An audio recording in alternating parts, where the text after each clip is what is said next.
Hey guys, have you heard of Goldbelly? It's this amazing site where they ship the most iconic, famous foods from restaurants across the country, anywhere, nationwide. I've never found a more perfect gift than food. Goldbelly ships Chicago deep dish pizza, New York bagels, Maine lobster rolls, and even Ina Garden's famous cakes.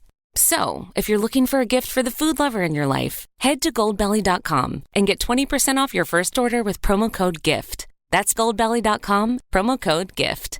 If you're a podcast host, listen up, this one's for you. My name is Allie Jackson. I'm the host of Finding Mr. Height, a dating and relationship podcast that I've been doing for 4 years now, sharing my positive and practical approach to dating that's built on my own life experience. And I wanted to share another experience that I've had, my secret behind monetizing my show. It's called Red Circle, and I was just telling my colleague about how much I love their platform. With Red Circle, not only am I getting a seamless hosting experience, but I also love the support I receive in ad sales. It's not just typical ad sales either. It's targeted opportunities based on my show and my life. And the platform is super simple. You just set your preferences and Red Circle matches you with sponsors that align with your show. You can vet every opportunity and their platform gives you great analytics. More recently too, my Red Circle team has brought me opportunities outside of my podcast on social media to really augment the podcast partnerships, bring them full circle. I just can't recommend them enough. If you want to give it a try, go to redcircle.com to get your free trial. That's redcircle.com for a free trial. Hello, Voices of Wrestling Podcasting Network listeners. I am Jeff Hawkins, co-host of Shake Them Ropes, with a very special announcement. If it's been a while or you've never listened to us before, the original gang is back. Myself and Rob McCarran, back talking wrestling. We have no idea where this show's going to go, where we're going to keep any of the old bits or any of the old things in there. It's going to be a process. It's going to be a journey, and we'd like for you to come along with us. Only on Shake Them Ropes on the Voices of Wrestling Podcasting Network. Hello, do you like New Japan Pro Wrestling? Are you a Shin Nihon freak? If so, check out the Super J-Cast with Joel and Damon on the Voices of Wrestling Podcast Network. And even if you fucking hate New Japan Pro Wrestling, listen to the Super J-Cast anyway. Not just for our great show reviews, analysis, and pastrami sandwiches, but there's also usually some dick jokes somewhere in the obligatory opening 30 minutes of absolute nonsense we chat about every single week. That's the Super J-Cast for all the best talk about New Japan Pro Wrestling, crisps, and pornography. This podcast is a member of the Voices of Wrestling Podcasting Network. Visit voicesofwrestling.com to hear the rest of our great podcasts, as well as show reviews, columns, opinions, and updates across the world of wrestling.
Welcome back, everybody, to Wrestling Omakase. It is episode number 270, and this week I am pleased to be joined by a returning guest. Hello, Snazzy.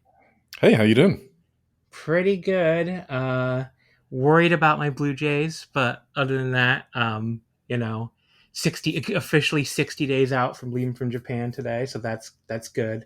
It's like my emotions are all over the place right now, to be honest. Well, yeah, I saw they're in the World Series final? They're in the World Series, yep. So the first World Series in 22 years for them. No, sorry, excuse me, 32 years. What the fuck am I saying? 1993. Yeah, they've won their only two World Series they ever played in, which were back-to-back in 92 and 93. And they have never been another one until now. So, have they ever won any? Yeah, they won the two in 92 and 93. Oh, they won that. Okay, wow. Yeah. So they're playing the LA Dodgers, who are like the Death Star of baseball.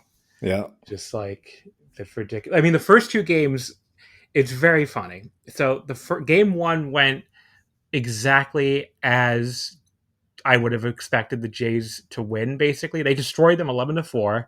It was awesome, and they did it by like getting their starting pitcher out of the game pretty early and getting to the Dodgers' horrible bullpen. Which, the Jays don't have a good bullpen either, but the Dodgers have an even worse one, and they scored a shitload of runs on it. Then game two, because the Dodgers basically have four incredible starting pitchers who could all be number ones, and they have no bullpen at all, basically, besides their closer. So game two went the exact way I would have expected the Jays to lose, where Yamamoto, their other ace of four, pitched a complete game, so the Jays never even saw the bullpen in 9 innings. He became the first pitcher to pitch 2 straight complete games in the playoffs since like 2001. And completely shut the Jays down. We lost 5-1. So really saw the best and worst of how this series could go in those first 2 games. I put it on for a couple of minutes because I was just curious. I saw a guy named Yes Savage. Is that a real name? Yeah. He was the starter for game 1. Yeah. So he's like the Jays like rookie phenom. Like he started the year like 4 levels below the MLB and just kept moving up steadily until he made it to MLB like in basically in September. So he's only been here like a month. Oh shit. Yeah. He started the year in like A-ball. His first game had 300 something fans in attendance, I think, and now he's pitching in the World Series. Yeah, in front of 44,000. So he pitched against Ohtani, right? No, he pitched against Blake Snell in game 1. Yeah, Ohtani doesn't pitch till game 4. Oh, okay. Well, so I heard Ohtani had his like the best baseball game ever. I only follow NBA, so can you explain that to me using NBA analogies? I can't really because there's no similarity because I don't think a basketball player Ohtani is the only person alive and the only person in the last century who is both a starting pitcher and a hitter. So the best comparison would actually be hockey. It'd be like if the goalie started scoring. Oh, okay. Because that's crazy. Or like soccer too, I guess. If the goalie suddenly like charged up the field and was scoring all these goals too, on top of being a great goalie, that would be the best comparison, really, because he strikes out 10, which is already pretty rare to do in a playoff game, and he hit 3 homers, which is also pretty rare to do in a playoff game, and he did them both. So obviously, he's the only person to do both of those things in the same playoff game. How the fuck is that possible? Well, what's the special rules people talk about with Ohtani? I saw people were getting upset that he has special rules applied to him. You mean Joe Lanza was getting upset? Yeah. Well, maybe. Yeah. I mean, so basically, it is kind of fucked up, I will say. I thought Joe did have a point because it's like they basically get an extra pitcher. They get an extra pitcher because of the fact that Ohtani counts as a hitter and not a pitcher is the easiest way to say it, even though he does both. Right. So they give him like his own category, basically. So the Dodgers get to carry an extra pitcher, basically, is how it works. So that does sound kind of fucked, no? Yeah. Somebody who knows nothing about baseball. Yeah, it's kind of weird. I mean, they didn't use their max. Like, it's not like they were 1 over, I think, because I think you can do. God, I'm trying to remember the roster rules. I believe they were 1 under the max if you don't count Ohtani. So with Ohtani, they would have been at the max. So it's basically they could have chosen to carry 1 extra pitcher and they didn't. So okay. I don't think it really makes a big difference in the World Series, especially. But it could in theory make a difference because it's basically would let them carry 4 starters and more relievers, and then one of their starters also counts as a hitter. I just don't know how you really do that though without. I don't know what the solution would be except getting rid of the rule where he doesn't have to lead the game when he's pitching, but he'd still be a pitcher and a hitter. So I don't know. It's kind of weird. But I like the Dodgers. They're kind of like my second favorite team, especially so you can't lose there. No, I still want the Blue Jays to beat them really badly. So because the gap is really huge between these two. It's basically I kind of like the Dodgers. They're like Team Japan West, which is cool, and they're like Samurai Japan West, and they're they have a really cool stadium, and I know a lot of Dodger fans, but I still really like the Blue Jays are still like my team. That's still like the team I watched all year, and that I barely paid attention to the Dodgers, to be honest. I mean, and plus the Dodgers just won the fucking World Series last year. They don't need another one. They're going to have like 17,000 more chances. So, yeah, so hopefully the Blue Jays win. We'll see how it goes tonight. Tonight is game 3 in LA, so tonight is huge because it's 2 games in Toronto, then 3 games in LA, and then 2 games back in Toronto. So the Jays have to win at least one of these 3 games in LA in order to get back to Toronto for game 6. Ideally, they win all 3 and just win the series, or at least win 2 and come back to game 6 with a chance to win the series. But yeah, tonight feels pretty big. Like tonight's a pretty big pivot point, I think. So hopefully they can win and go up 2-1. You got any plans, takeaways? Do I have any what? Plans for the watching the game? You go and see it with people, pizzas? Nah, just watch. I think it's a Monday, so watching at home. I went into New Jersey for games 1 and 2 and like watched them with my dad because my dad's a huge baseball fan, so that was fun. Does he support Blue Jays? No, he's a Yankees fan. Oh yeah. Oh, I remember now. Yeah. But he's like cheering for the Blue Jays for me, I guess, which is nice. I would not do that for him for the Yankees if they were. Well, I didn't do it last year. I rooted for the Dodgers when they played the Yankees in the World Series. But in my defense, he's seen the Yankees win like fucking 6 titles in his lifetime or something. He has no. Every time he complains about the Yankees, I'm just like, Dad, you've seen them win like 6 fucking times in your lifetime. It's okay. Would it be the best win you've experienced if they win, or is like a wrestling match better? Like maybe like a poi win or something like that? Would I don't know. The Blue Jays win the World Series? I don't. With the Blue Jays winning the World Series, it would be between like the Blue Jays winning the World Series and seeing Naito win the IWGP for the first time, probably. And the LA Kings winning the Stanley Cup. Like these are all the big wins. Mm-hmm. Sorry, but it seemed like Ano or Poi win the red belt would probably be comparable to 60 days. 60 days. I know it's fucking crazy. It is crazy how fast it's coming up. But and there's so many events. There's so many shows. I know it's like they just keep adding more and more and more. Yeah, I can't do as many as they're adding. Yeah, I mean, so we're going to talk about with the Marigold show. They announced January 3rd at Oda Ward at Marigold, which I really enjoy this Marigold pay-per-views we're going to talk about. So I'm kind of regretting that I can't go to it, but it's like I'm going to see. I mean, you and I are both going to see Marigold at Korakuen on the 27th, which they still need to put tickets on sale so we can buy them. But yeah, so we're going to see them at Korakuen, and the 3rd is my only chance to see DDT really. So and on top of that, I entered the lottery already and won front row. So me and Jamie from Dramatic DDT actually are going to that together, which is going to be cool. I'm busy on that. Yeah. That's going to be great. Yeah. So yeah, I don't regret picking DDT. And then Stardom added a fucking doubleheader Shinjuku FACE in the 3rd. Yeah, I won't be able to go to that either. I'm gonna go. So obviously I can't go to the evening show because it's the same time as DDT, but I'm gonna go to the afternoon one. So that's at 12:30.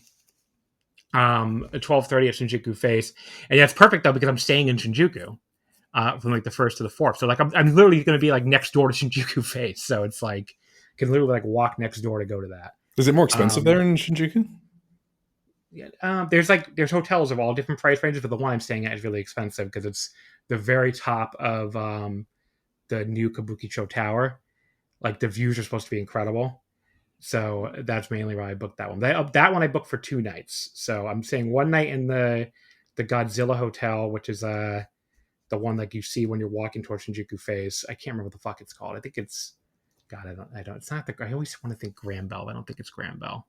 It doesn't really matter though. It's just everybody knows it's the Godzilla Hotel. That one's not that expensive. I mean, it was like I think $300 for the night, which is I guess a little pricey, but it's also because it's January 1st. So. Yeah. But the other one, the Kabukicho Tower one's like $700 a night. So that one's expensive. Jesus. But yeah, I really wanted to do it. It was like a bucket list for me. So I booked the 2 nights. And I got a big bonus at work, so that helped. Oh, grats. Yeah. It was nice because I did actually work hard this year. I say while I'm doing a podcast on the clock now. But I mean there was like 5 months where I was doing like 2 jobs at once, which was kind of hell. So that's why they gave me a bigger than usual bonus. So, but yeah, so it's one of the things I'm blowing it on is staying in Kabukicho Tower. I mean, if you're around in Shinjuku, I'll take you up and show you the view. And it is like, you're basically like at the very top of the skyscraper, like right in the middle of the city. Like it looks incredible in the pictures. So What are you doing on the 5th? The 5th? Yeah. I guess I'm going. Oh, I'm going to Japan. I'm going to New Year Dash. Oh right, yeah. I'm going to the DDT and it's Shinjuku FACE though. Yeah. Well, that's when I check out on the 4th anyway. So you'd have to be yeah. there. You'd have to be able to get there between the 2nd and 4th. Because I cannot afford that rate for any longer than 2 nights, even with my bonus. So, did you get your Sariano hoodie? It hasn't. It's on its way actually. Yeah, same. Yeah. Oh, you ordered one too? I didn't even know. Yeah. I can't wait. Yeah, they just landed at LA like yesterday, I think. So I should have it like by the end of the week or maybe early next week at the latest. So yeah, I'm excited. Awesome. Although I'm kind of worried I ordered too big of a hoodie now because I've lost so much weight. Like, it's the opposite for me. Yeah, I'm at like 237 now when I started the year at 321. So I know I'm kind of humble bragging here, but I think I ordered like 3XL Japan size because it tends to run small. But now I'm like, I don't know if I needed that big. But a hoodie can, I think you're allowed to humble brag if you lost 100 pounds. That's insane. Yeah, I lost like 84 pounds or something. Is it just calorie restriction, or are you going gym, or calorie restriction? A very good drug, which helps a lot. Oh yeah. And but yes, and I'm like walking around a lot for That's exercise. fucking crazy. Yeah, no, I mean, I even for like taking the GLP-1. My doctor was like, "You're in like the top 5% of people who use this thing." I mean, and I was like, "I guess I got very lucky, I guess." Well, it's not a miracle drug, right? Like, or is it? I don't know. It's supposed to. Well, it is very good. So it helps you be way less hungry, and it also I think does something with your what's it called, like metabolism or something. Mm-hmm. I think, but yeah, I still have my results are really, really good for this apparently. Wait, how the fuck does it work in America? You have to pay for it, right? Or is it insurance? No, I have health insurance in my job, thank God. Oh, that's insane. Yeah, so I pay like $25 a month for it, which is good because that's pretty good. You don't have it. Yeah, if you don't have insurance, it's like $500, I think, or something. Yeah, I think the only way you can get it in the UK is like £300 a month subscription or something. So yeah, I mean, it's definitely been really helpful. That's for sure. Like it's to lose like 84 pounds in like 8 months has been pretty incredible.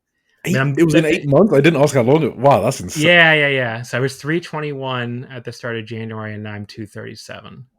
So yeah, it's pretty good. It's pretty good. I can finally fit into like Japanese t-shirts again, because like the Japanese t-shirt sizes they run so small that usually like a 2XL is closer to like an American XL. So I actually ordered a bunch of like t-shirts off the Stardom shop now once I realized they would fit. So I made that mistake. I bought an ice ribbon shirt at XL and it does not fit me at all. So yeah, but yeah, I mean, I'm just looking forward to being in Japan, like not taking so much space, literally. So that'll be cool. I mean, I'm so excited. I'm already thinking about a second trip on Golden Week. I'm already planning ahead. Wait, is this your first trip to Japan, period? It is, yeah. It's my first trip ever. I forgot this is your first trip ever. See, it's you and Aramutha, both your first trip. This is it's Aramutha's first time as well? Yeah. Oh, hopefully I get to meet him. That'd be great. Yeah, this is well, I think he'll be at a bunch of shows you're at. I mean, he's definitely going to Dream Queendom. For a while, so maybe you probably. I think we're all going to hang out either before or after or something. So yeah, what's the plan? But yeah, so it's your first trip. It's Aramutha's first trip. I'm trying to think of anybody else I know is going for the first time. I mean, it's my 6th trip, so it's like you're a vet. I know I am a vet with this. Yeah. But yeah, I mean, I'm kind of doing the 2 trips in 1 year thing because I did March, April, and now I'm doing December. I don't know if I'm going to go again before the end. I'm going to go again next December. I don't know if I'm going to go again before that. Have you done Golden Week before? I've never done Golden Week. It's one of the things I want to do eventually.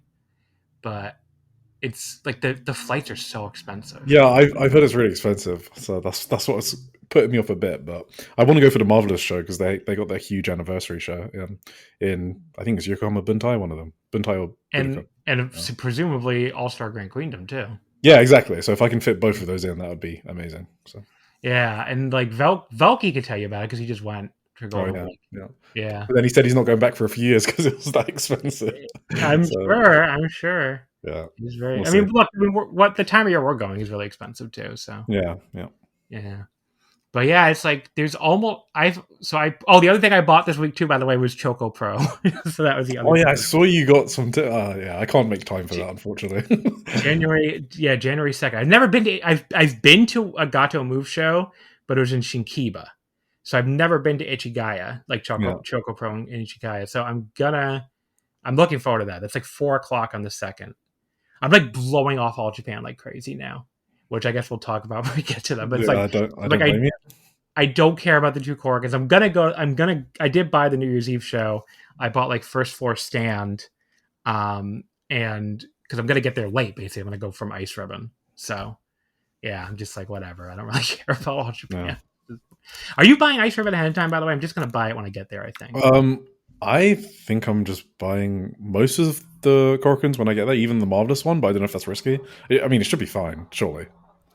Well, Ice Ribbon. I mean, what are they gonna? Yeah, I mean, Ice Ribbon should be fine, but I'm wondering about Marvelous. I don't know what they normally do during the Christmas period. So, because there's a lot of tourists in town, right? There are a lot. Well, so I think a lot of these promotions, because we see more shows than even past years. Mm-hmm. I think with everybody sees how fast the New Japan tickets have sold, and they've seen how fast the New Japan Tokyo Dome tickets are selling. I mean, the New Japan show is on pace to do like probably 40K. I mean, it's Are you surprised by that as a New Japan viewer? Because that surprised me, even though I haven't been keeping up. But that does sound crazy. Is it Tanahashi's retirement? It's the Tanahashi retirement and also Aaron Wolf's debut, I guess. It's crazy. I wouldn't say I'm surprised. I mean, it's just that. Well, that's double, no? Then isn't it more than double? That's crazy. No, it's not. It's not. Well, it depends on what the final number is. Last year they did 24,000. Oh, okay, fine. But this is about what I would expect, I guess, a Tanahashi retirement to do. I mean, it's a big deal. Big draw Tanahashi. Yeah, I mean, I think it feels like all the other New Japan ticket sales are suffering because everybody paid all this money for the Tokyo Dome and they're not going to anything else. But yeah, because like the two Super Junior Tag League Korakuens that we're not even going to talk about because I'm not watching Super Junior Tag League. But yeah, the Super Junior Tag League Korakuens, I think they both did like barely above 1,000. So yeah, I don't know. It's like so anyways, I'm a little surprised, I guess, to answer your question. But the point I was going to make is I feel like everybody's booking more shows than ever because for this period before Wrestle Kingdom because they realize there's going to be so many fucking people in town, basically. So they're expecting like obviously us foreigners, but also just like Japanese people who are traveling in too from other parts of Japan, and they're expecting us to go to these shows, which I'm going to like 16 of them probably. So I guess fucking hell. I know. I guess I am. But yeah, I mean, it is pretty crazy. But yeah, I mean, 60 days is just fucking crazy. Are you leaving the same day I'm leaving? I can't remember. I'm flying Christmas Eve, so I land there Christmas Day. Oh, so yeah, 58 days for you. I know. Wow. It's too surreal that I can't get excited yet. So yeah, I'm gonna wait for December and then it will kick in and I'll be fucking screaming. So I'm pretty excited. I mean, it's funny because it's being my 6th trip. It still feels a little surreal to me too, and it's because of the length of time since my last one. Because I've never done 2 this close before. I mean, I did 2016, 2017, 2019, and then I had to wait because of the fucking pandemic all the way till December 2023. So fucking like 4.5 year gap because the 2019 one was June. And then I did March 2020. No, sorry. Yeah, December 2023 into 2024. Then March 2025. So that would be about like a year and like 3 months later. So, and now this gap is like fucking like what, 6 months, I guess. So, because I left in April. So May, June, a little more, like 8 months. So it's like, yeah, it's pretty fucking, it feels pretty weird that I'm already going back. But wait, when was your last All-Star, either Dream or Star? Have you gone to one? I've never been to one. Oh, that's going to be awesome then. Yeah, because I didn't get to the Dream Queendom show in 2023 because I'm trying to think, what the fuck was I doing that I didn't make it to that? I don't think I landed in time. I think we got there like the day after or something. which really sucked. That sucks. Yeah, it's because like the flight, because it was really hard convincing Nicole to get out.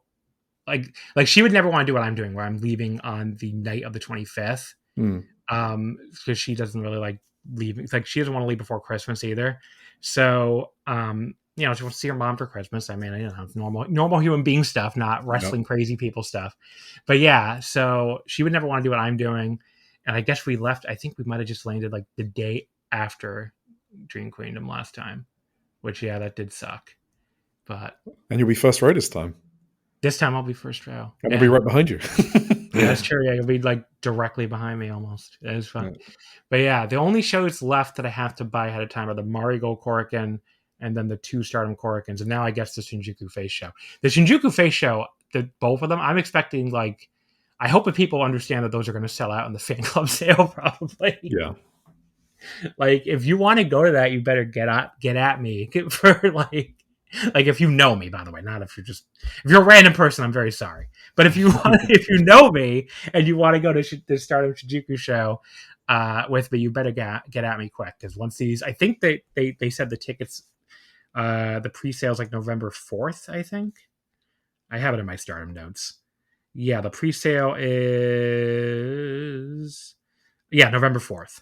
So better be ready if you want to go to that, I guess, because Shinjuku FACE, people don't know that holds like 350 or something. So wait, really? I think it's like, isn't it like 350, 400? Well, Starlight Kids Project Show, they announced 466. I guess is that with standing room or? I think she's like brothering people there. I think. Wait, really? Because there was another show there. There was another show there recently that announced 530 or something. So I guess they're all... Oh, they're really brother. I can't. Maybe standing room you could squeeze in. I've been in that room. I can't imagine it fitting 500. That sounds insane to me. I think it was the Stardom 5-star last year that announced that number, 535 or something. Well, actually, they usually announce legit numbers. Yeah. I don't know. Maybe. How the fuck did you put 535 in Shinjuku FACE? I just don't get it. Even Dave was like, "Yeah, that doesn't hold 500." I don't remember he said something like that. Yeah, I don't understand how that would hold 535, but I guess they were also brothering. But yeah, I don't know. I just think that place is going to sell out really quickly because how often do we get to see when's the last time Stardom ran Shinjuku FACE? It was that 5-star show last year. Yeah, so July 2024, right? Yeah. So or August 2024. So it's been a long fucking time. It feels like the only time you get to see Stardom in a room that small anymore is New Blood shows. So inside in Tokyo at least. So yeah, I mean that would be a cool opportunity to go to a Shinjuku FACE Stardom show, and plus just to go to I love Shinjuku. Are you going to Shinjuku FACE at all? I can't remember. Just for the DDT on the 5th. Okay, so yeah, you're gonna. It's a really really really cool venue. So yeah, I had to do it. I'm already going to it for great, and then so now to go there a second time will be cool. I mean, it's definitely a venue I love. But yeah, I'm finally gonna go to Oda Ward because it's another one I've never been to. I'm not going to that either. New Year's Dash is on the 5th. I got royal seats for that, so although I don't know as usual at New Japan, you don't know what exact ticket you got till you got there. Oh, okay. So the DDT Korakuen, there was a fucking disaster with that where I won the lottery, but somehow either I fucked up or I think they fucked up, and because I could have sworn I put credit card, and when I get the email back, it's like, okay, we're ready for you to pay for your ticket with PayPay. And I'm like, PayPay? Oh. And I know what that is. It's like a fucking Japanese payment app. I'm like, I don't think I could use PayPay. So I emailed them and I'm like, I don't think this is correct. I think I picked credit card. Can you help me? And they were like, sorry, we can't do shit for you. Basically, was the email I got back. They're just like, we can't change it. So please pay what the method you chose. With PayPay. With PayPay. So I was like, what the fuck am I supposed to do? I try to get on PayPay and okay, well, this definitely needs some kind of Japanese phone number verification for starters, and probably doesn't take American cards either. So I called my friend Ethan, who lives in Japan, and I'm like, have you ever used this PayPay thing? And he goes to a ton of concerts. So I figured he might have come across it. And he's like, well, I might be able to help you. I'm not sure really, but because I've tried to use it before, but it won't verify my ID for my bank account even though I have a Japanese bank account, because I have a middle name and it doesn't know how to handle that. Wow. Which I'm like, oh, very Japanese, because Japanese people don't have middle names. Yeah. So yeah, he was. Of course, this app would not be designed for a foreigner to have a middle name. So he's like, yeah, I don't know if I can help you. The only thing I can think of is I think you can deposit to PayPay with an ATM at like a Konbini. So let me go try that. And I was like, thank you so much for going to this trouble for me. And he goes to a Konbini and deposits to 21,000 yen and was able to actually, let me What a use his lifesaver. PayPay account. Yeah. I mean, he did that for me despite, not giving a shit about wrestling at all. So great friend. Definitely helped me out. Shout out Ethan. Yeah, shout out Ethan. Helped out me and Jamie, because I guess both of us would have been shit out of luck. And we were able to pay with PayPay. And I was like, Ethan, just deposit. He was like, oh, so what is the amount? I'm like, just deposit 21,000 yen. I'll send you 21,000 yen. Don't worry about, because it was like 20,660. I was like, you can have an extra 340 yen on your PayPay account. That'll be my treat. But yeah, so we got it to go, and we got the payment through, and we have the two front row tickets for DDT, which is great. So I'm very excited for that, for the DDT Korakuen. Which is like, yeah, the funny thing is, so I entered the Tokyo Joshi January 4th lottery, and I lost that lottery. And so did like everybody else. You did. Oh, so I didn't even know you entered that one too. Yep. Yeah, so did Tim, and like a bunch of other people I know too entered and lost. And then for the DDT one, they only let you do 2 tickets instead of 4. So maybe that's why I was able to win, because I entered for a full 4 tickets for the Tokyo Joshi. But they also sent an email a few days ago that was like, we got unprecedented,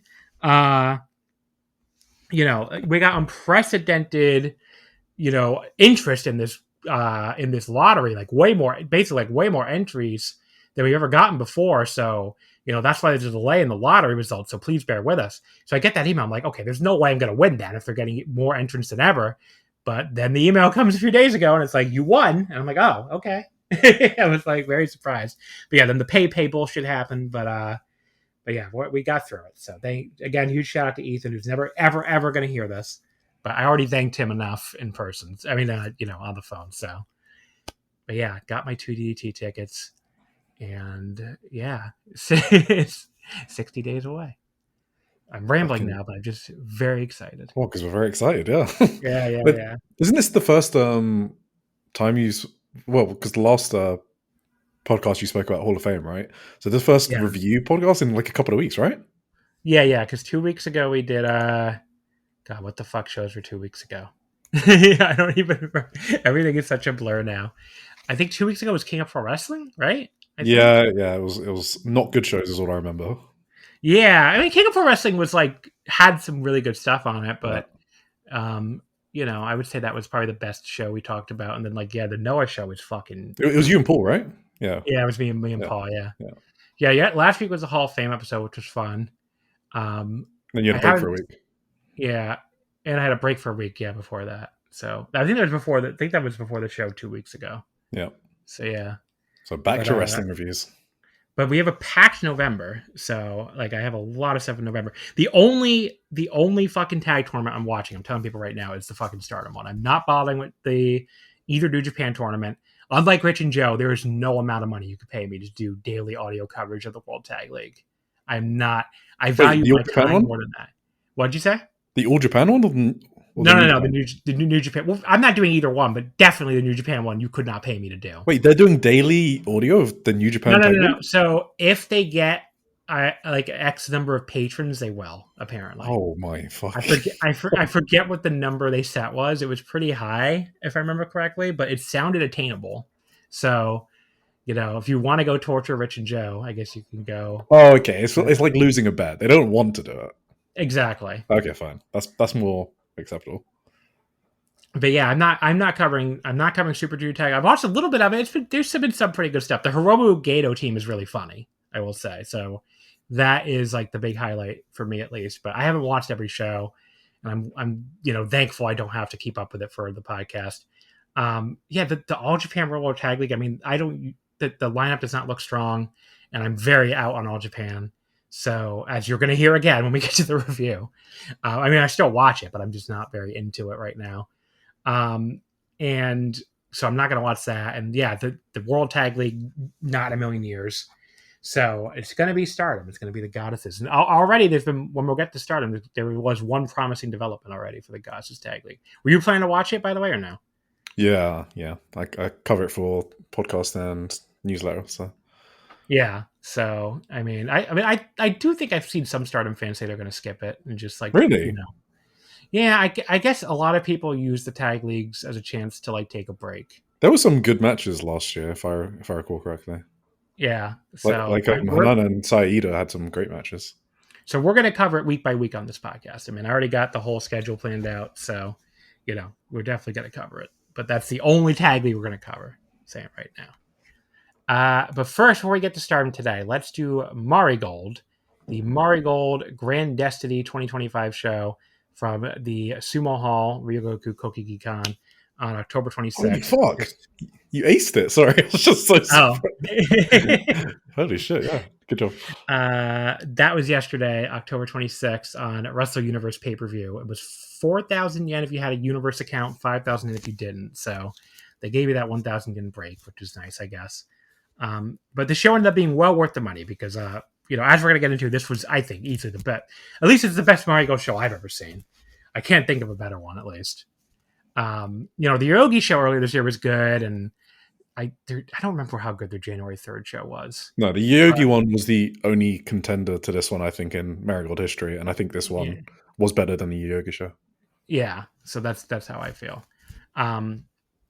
But yeah, this was a really, really good show, as we'll get into.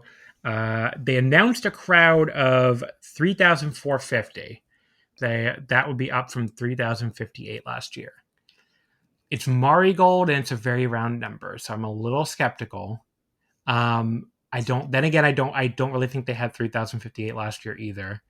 I mean, there are some pictures. It looked really empty on when they had the lights up at the start of the show. And I'm sure it did fill in a little bit later on, but there were some pictures of people at the show where like you could see the upper boxes all look pretty empty and the second floor looked pretty empty. So if I had to guess, I would guess it did probably like closer to like 2,800 or to 3,000 probably. I don't know. What do you think? I still think that would be okay for Marigold if they got 3,000. Yeah. Noah did 3,500 or something, right? A few weeks ago. So 3,000 for Marigold. Obviously, they're not Stardom. I think people compare Marigold to Stardom a lot, but they're not Stardom. They're not going to draw the same. So for them, I think 3,000 is probably a success for them. Yeah. And like, if you believe Rossy Ogawa, he said the show broke even a few weeks ago. Again, you take Rossi at his word if you want. It's like you never. What else? What is he going to say? But they did have like a discount going on the last day. I saw that on Twitter, so they were offering like discounted tickets to try to get more people in the door. I assume so. Yeah, I wouldn't call this like an overwhelming success by any stretch. From the gate. But like you're saying, for if they did around 3,000, again, assuming that. Last year, it probably was actually up from last year's, and last year's probably also was inflated. Then that's pretty good. I mean, definitely, I wouldn't complain if I was them. So, the show opened with the second generation showdown. Kazuna Tanaka, with her mom Yumi Fukawa, defeated Shido with her mom Michiko Omukai in 6 minutes with the number 6. This was like, I kind of just wish this had gotten more time. I mean, there was a lot of long matches later in the show, so I guess it just was not possible. But, it's like 6 minutes. Like, it felt like this ended right when I was starting to get into it. So when like 2 3/4, it was all right. But it was so fucking short. Okay, I really like this match. Okay. So I liked it a lot because a bit of the background as well. So I think there was... So Tanaka's development, I think, is mostly stalled compared to peers like Seri Yamaoka, Komomo, Minami, and Yuzuki. So I think this was like an important match for her in terms of like Shino's like meant to be like the next prodigy, right? So this was whether like Tanaka could sort of hang almost. And I think Tanaka had one of her best performances ever against Ryo Seto the week before at a house show, which is a match that I probably won't get enough praise for how different it was and how good it was because no one will watch it. But I think she's starting to show a bit more that she's ready to hang with her peers, which she hasn't done so before. But I thought this was like the perfect sprint basically for both of them. Like you said, I do wish it had more time, but for the time it got, I pretty much loved almost every second of it. Like Shino's buzzsaw kicks, at one point I thought she fucking knocked Tanaka out. Like, these Marigold youngsters are always trying to like kill each other, which is again what they tried to do in that Rhea Seto match as well, which is why I liked it so much. But yeah, I just thought it was really good. I really like the Uranagi finisher from Shino as well. I think they protected it because she like didn't pin her after. So the only thing I didn't like is Tanaka's running knee strike. It like never makes contact, and I feel like it's much worse beside knee. So if she just drops that, but no, I really like this match. Okay. Well, I mean, I was getting into it, and it's like it just ended so suddenly. But yeah, I mean, I'm just reading into the stories of the Marigold youngsters, to be honest, and I think this was like Tanaka did a lot better. It's almost like she like made a statement, like, okay, don't leave me behind, sort of thing. So I liked it from that point of view. Yeah, I know like I've seen people talk down about Tanaka. I don't really get it. I think she's pretty good. Yeah, but I know she I think she was kind of rough when she first started, but I feel like she's made some strides this year. Well, it was also compared to because like Saya Momo obviously came in and she sort of got better really quickly. Yuzuki improved so much in 2025, so it was always in comparison to other people because everyone thought Tanaka was the one, and then when other people showed up and okay, she's not the one anymore. So relative, I think, is the most important factor there. But no, she's really good. The next thing was the tag team gauntlet. So this was a bunch of mini matches, just kind of all one after the other. So the first one was Komomo Minami and Yuka Yamazaki defeating Naoya Ishikawa and Hummingbird in just 2:58. Minami used the South Wind on Now. Then Minami and Yuka Yamazaki also beat Yuki Minami and Nagisa Tachibana in 4:31. Minami used the special Como clutch on Tachibana. Then Chan Yota and Arina Yamanaka defeated Komomo Minami and Yuka. 5:07, Yamanaka pinned Yamazaki with the Northern Light suplex. A lot of results to read here, folks. Then Nagashi Nozaki and Rei Seto defeated Chan Yota and Yamanaka in 6:42 after Nozaki used the Noah Lancer High on Yamanaka. Then finally, Shoko Koshino and Gigaton defeated Nagisa Nozaki and Rei Seto in 6 minutes after Koshino used a diving body press on Seto. It was interesting. They said, I could have sworn they said that over the top rules would be part of this match, and no one got eliminated over the top rope. Yeah, they were part of the rules, I'm pretty sure. Yeah, very weird. Like usually when you hear a match like this is going to have over the top, they use it to like avoid beating people. And here they're just like everybody got pinned. It was very strange. But yeah, I really, my like big takeaway here was I really like Chan Yota and Arina as a team. I like they're like doing the two big girl thing, basically the two of them, like kind of their version, I guess, of the Reiwa Twin Towers, except Chan Yota's only like 5'5", I think, but she's very much she's a powerhouse though. Yeah, she's a powerhouse. But yeah, they work really well as a team together. I think they're coming together as a team.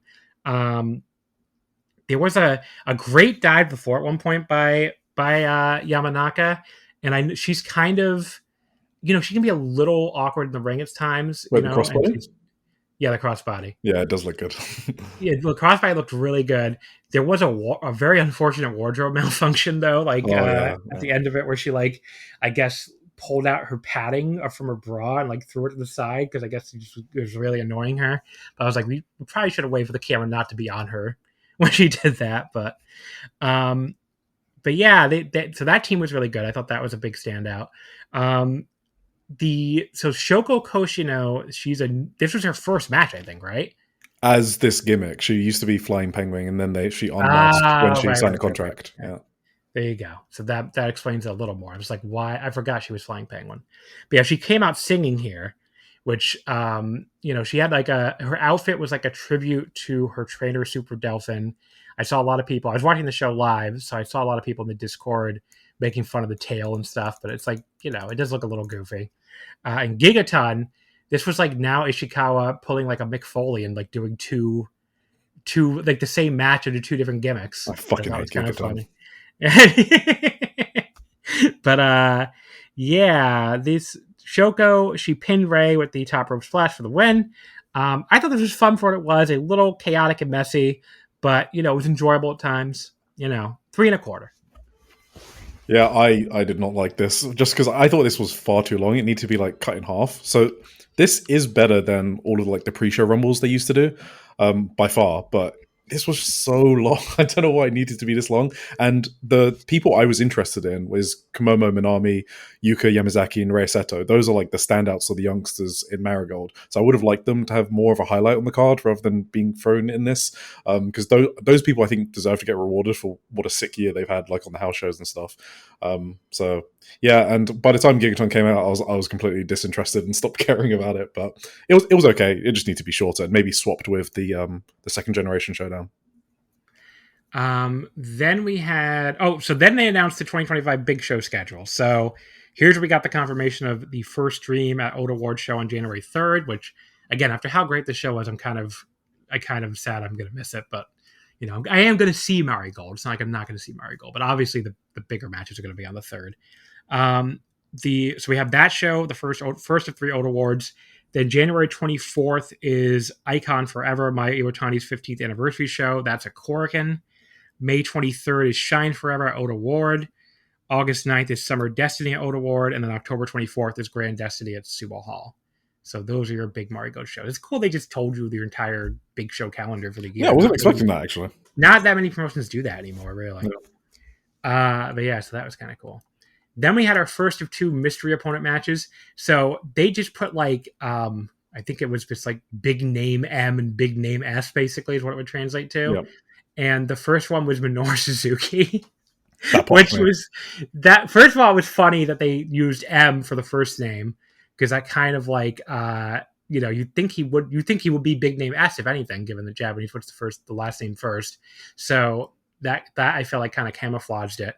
But yeah, I popped for this when his music hit, and I was like, "Oh my god, it's fucking Minoru Suzuki, who's having a great year." Like as we've talked about on the show before, I mean, he's been really good in DDT. He's been awesome in DDT. Yeah, but yeah, he showed up here and wrestled Megaton. He of course beat Megaton in 627 with a God style power driver.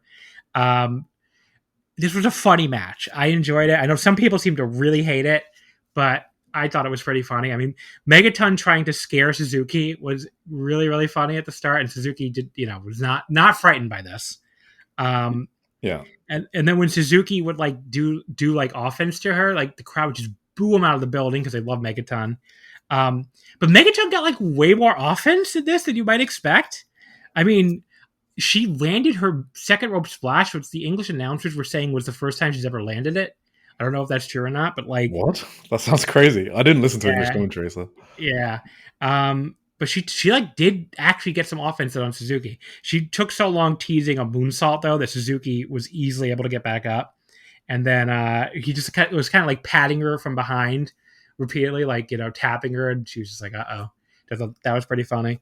But yeah, then Suzuki put her in the sleeper, went for the Gotch power driver, and she did the old Stalker Ichikawa giving up in midair thing before he actually hits the move. And that was the match. I didn't really star rate this, but I thought it was entertaining. I enjoyed it. Yeah, there's maybe I think there's 2 or 3 wrestlers that I really don't like watching. So one's Gigaton, one is Odyssey in All Japan, and then the third one is Megaton. I've been skipping her matches for like ever since she debuted in Marigold. But if you're going to do a comedy singles match with Megaton, I think against Minoru Suzuki is the perfect way to do it. It's a good idea. The whole crowd was chanting for her. So, I mean, even I was entertained. I laughed at her giving up on the power driver hold. So she didn't even take the Gotch-style power driver because she just submitted while upside down. That was funny. So I thought it was a really good use of Megaton. Yeah, I enjoyed it.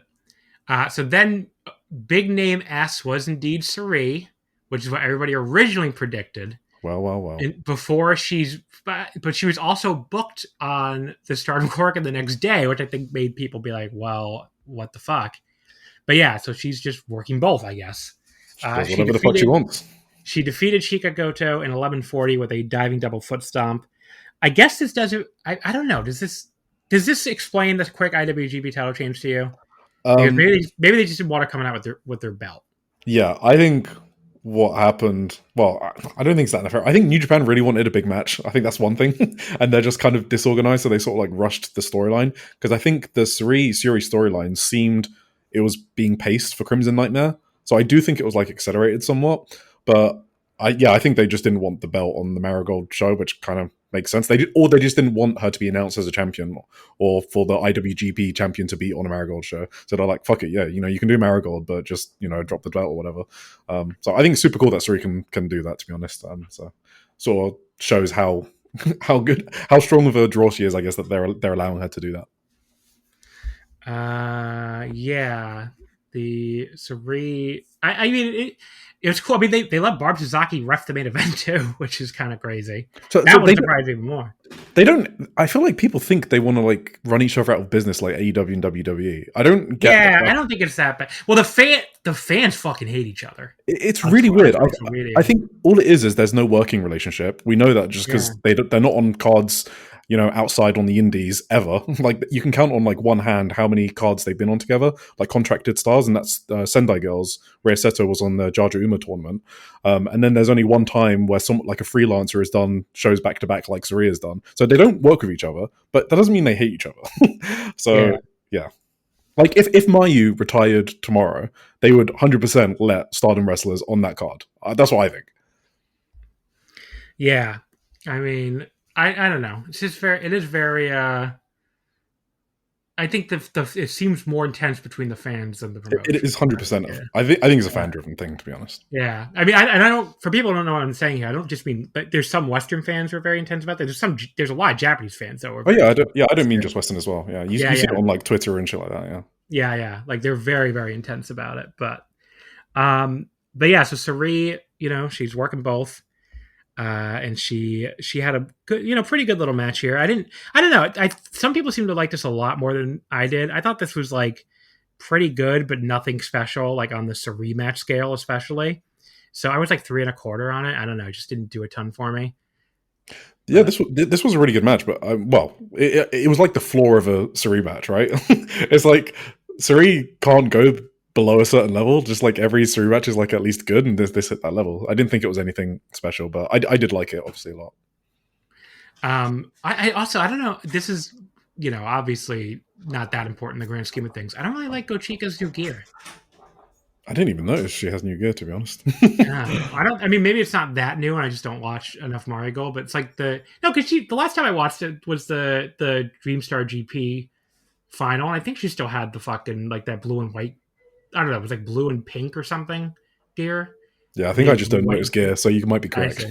Yeah, the new gear is like really fuzzy or something, and I just don't. I don't know. It looks weird to me. Like she looks like a big fuzzy bear now. And I didn't really like it. But one thing about her I will say is I think she's a really good mid-card for Marigold. I think she's improved a lot over the past year to sort of cement her position in that mid-card. She's super funny. I think the crowd love her, and I think this was a good performance from her as well. Like I prefer her better when she leans into that sort of like power wrestling, power moves and stuff like that. So I thought this was a good performance for her, so just wanted to give her some credit as well. Yeah, I usually like her. I just didn't. I don't know. This match just didn't do a ton for me. Marigold Twin Star title. Misa Matsui and Chiaki defeated Ryo Kawahata and Maria, who of course are what the fuck is their team name again? Why is this? This is don't they have a team name? Oh, sorry, Magenta. Sorry, I had to mute. Yeah. I was like it was like just escape. It wasn't print down this result for some reason. It was escaping my mind. The name is Magenta. Yeah. But yeah, they defeated them here. In 10:37 after a European clutch from Misa on Maria. So Misa and Chiaki, Darkness Revolution, are these 6 champions, and Magenta fail in their second defense. So I thought there was like a lot of action, but also a little bit sloppy and disjointed early on. But it got better and better as the match went on, which, just the first few minutes were a little bit sloppy. But as we got into it, it definitely improved. So I mentioned I've listened to the English commentary on this. The 2 of the 3 are good. Sonny, who can be Mr. Pew Pew sometimes. He really didn't do any of that here, which surprised me. I thought he would do something with it with the big Stardom reunion main event, especially. He didn't really say anything about Stardom, which I thought was interesting. And Stewart is like a great play-by-play guy. So those two are good. Fucking Tom Fane. he is like the most useless fucking AI generated commentator in existence. Like at one point here, Misa hits her kawaii driver and the pin gets broken up and he decides to interject after we hadn't heard him from a little while. He goes, quote, "That finisher is whatever the fuck, yeah, the kawaii driver. That move is known to put away opponents." Sir? Wow. What fucking finisher on the entire planet Earth is not known to put away opponents? Unless you're like a comedy jobber, I think your finisher is known to put away opponents. So that was pretty fucking stupid. But just to give one example of a very dumb little line that he interjected with.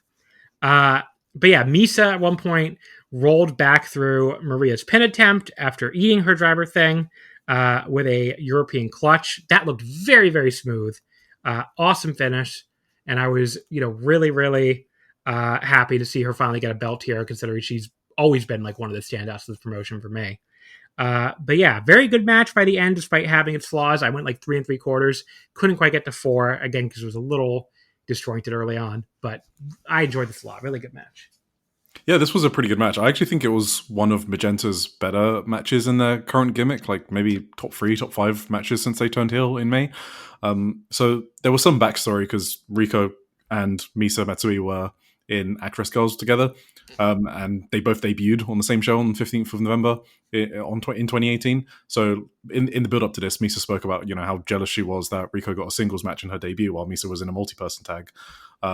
So also Chiaki and Misa were 10-0 going into this, so there were like some sort of threads like that. But you could see that Rico and Misa were sort of hyped up to wrestle each other. I thought they were the best part of this match. The way they were slapping each other around the face, their super kick counter into a German suplex. So I really enjoyed those two together. Even Chiaki, who I've normally been quite hard on, she had some good stuff. She had a great power slam. She saved a lot of pinfalls at the last second, and the finish was great. So Maria, hit Excalibur, which is like her shoot spike Michinoku driver. I always think she's going to kill someone with that move. And then I really liked the finish because it made sense because of how Maria was pulling back on her leg on the pin. So it's actually like easier for Misa to roll through. So I kind of bought that reversal. I know some people say they don't like the pinfall out straight after a finisher, but this one made sense, right? Yeah, totally. So I thought the finish was really cool. I mean, there are times where I think that finish was horrible, where they roll through the...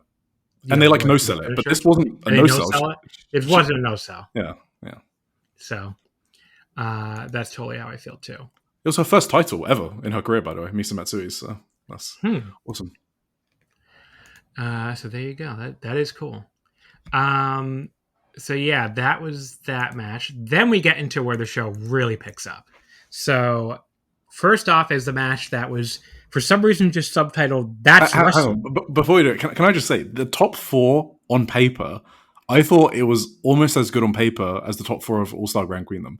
And I don't know if that's a crazy take, but when I was looking at this card on paper, I was like, okay, these top 4 matches could be insane. So I just kind of want to put it out there that Marigold put together a really fucking good card, and they probably deserve some credit for that. Yeah, I don't know if I go quite that far just because of the... I don't know. I wasn't sure what to expect from the white belt match, and it really blew me away. And then the red belt match, I think, underperformed. So, but on paper, I get what you mean. Yeah. On paper, I get what you mean. But yeah, and these top 4 mostly did deliver. The first one was Chihiro Hashimoto. That's Wrestling. Chihiro Hashimoto defeating Sarah Yamaoka in 11:34, the Lariat.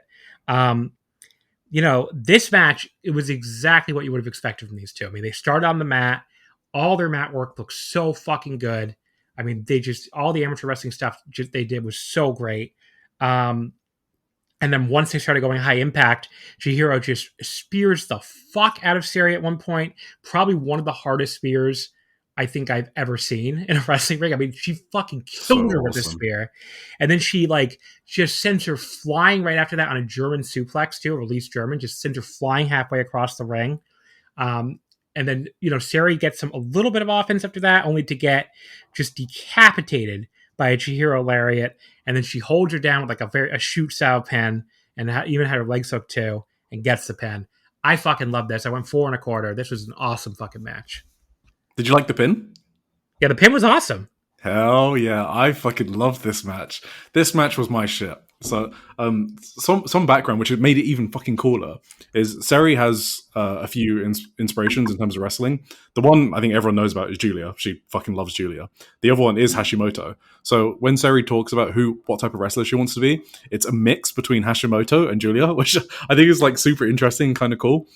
She did an interview recently where she was saying like her favorite style of wrestling is like bachi bachi. Do you know? Are you familiar with that? No. Yeah, so it's like shoot style almost, like think Shuji Ishikawa or Muhammad Yone from back in the day, like battle arts style basically, right?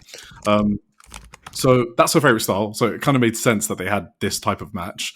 I love the story of this match more than anything. The story was anything Seri tried, like one of her signature moves, Hashimoto would stuff and then show her how it was done, basically. Hashimoto is the bigger and better version of Seri Yamamoto.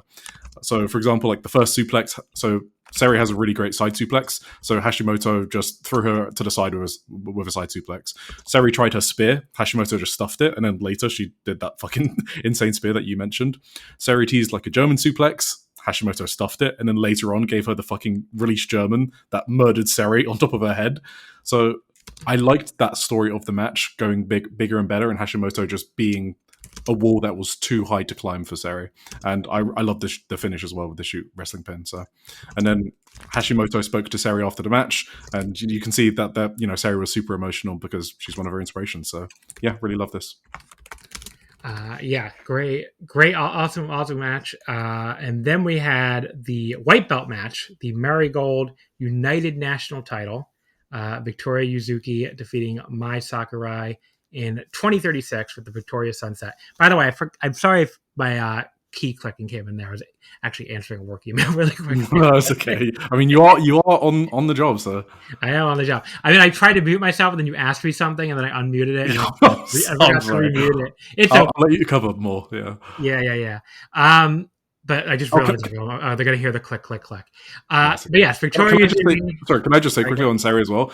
She's my pick right now for Rookie of the Year. So, it's obviously between like her, Senka, Hamare, and Dragon Gate, Daiki Odashima. So there's a few picks out there, but Seri is she's just my perfect type of wrestler as well. So there's some bias in there, but she's having a great year. I think ever since she sort of stopped working with Nanae. So ever since that, she's sort of like moved into her own favorite style of wrestling rather than tried what Nanae was trying to make her do, I think. So yeah. Then we had the white belt match, the Marigold United National Title. Victoria Yuzuki defeats Mai Sakurai in 2036 with the Victoria Sunset. So that's the Mai fails in her V7, and Victoria becomes the third United National Champion. So yeah, this match, Mai was like so fucking aggressive here. Like her aggression is what makes this match to me. Like she just beats Yuzuki's ass from the opening bell. She's using that size advantage. She's beating her up in the ring. She's taking her out of the ring. She's hitting her with a chair. I mean, basically like telling this the whole match felt like her telling this wrestler, like, you're not taking my belt, you little shit. Like that kind of felt like the general vibe. But it really, really worked. So, it was a little slower pace than I expected early, but Mai was like kind of slowly taking Yuzuki apart. But then, I don't really mean that as a criticism though, because it worked for the story they told. And Victoria, she finally comes back with this big German suplex on the apron. She accidentally though like crushes her own head. So Mai's head basically like comes down on top of her head on the German, and like she comes up bleeding. I think what happened was she bit through her own lip. I think. It didn't look like she was missing any teeth. So her mouth was bloody. I think she bit through her own lip. So that had to be so fucking painful. And the fact that she kept going. She didn't give a fuck. She didn't give a fuck. These two, I mean, I'm always just like, I say this, I feel like I say this almost every week. I'm like amazed at how tough Joshi wrestlers are. I mean, they just fucking go through anything, like the toughest shit, and they just keep going. And these two, they're just beating each other's asses. They like fucking slapping each other in the face so fucking hard. Mai would keep going back to the big boot to like shut Yuzuki down every time she tried anything. But Yuzuki managed to survive the Glorious Driver. She kicks out of that. Then she gets dropped on her head with a fucking tiger suplex. That looked really sick. And Victoria, She finally comes back. She hits the victory shooting, which is like the regular version. Then she hits the victory sunset, which I think is a brand new move. It is, and that actually gets the pin. So yeah, 4.5. Basically, it's like a top rope version, or you can also call it like a spiral tap, whatever you want to say. Well, it's Stardust Press, right?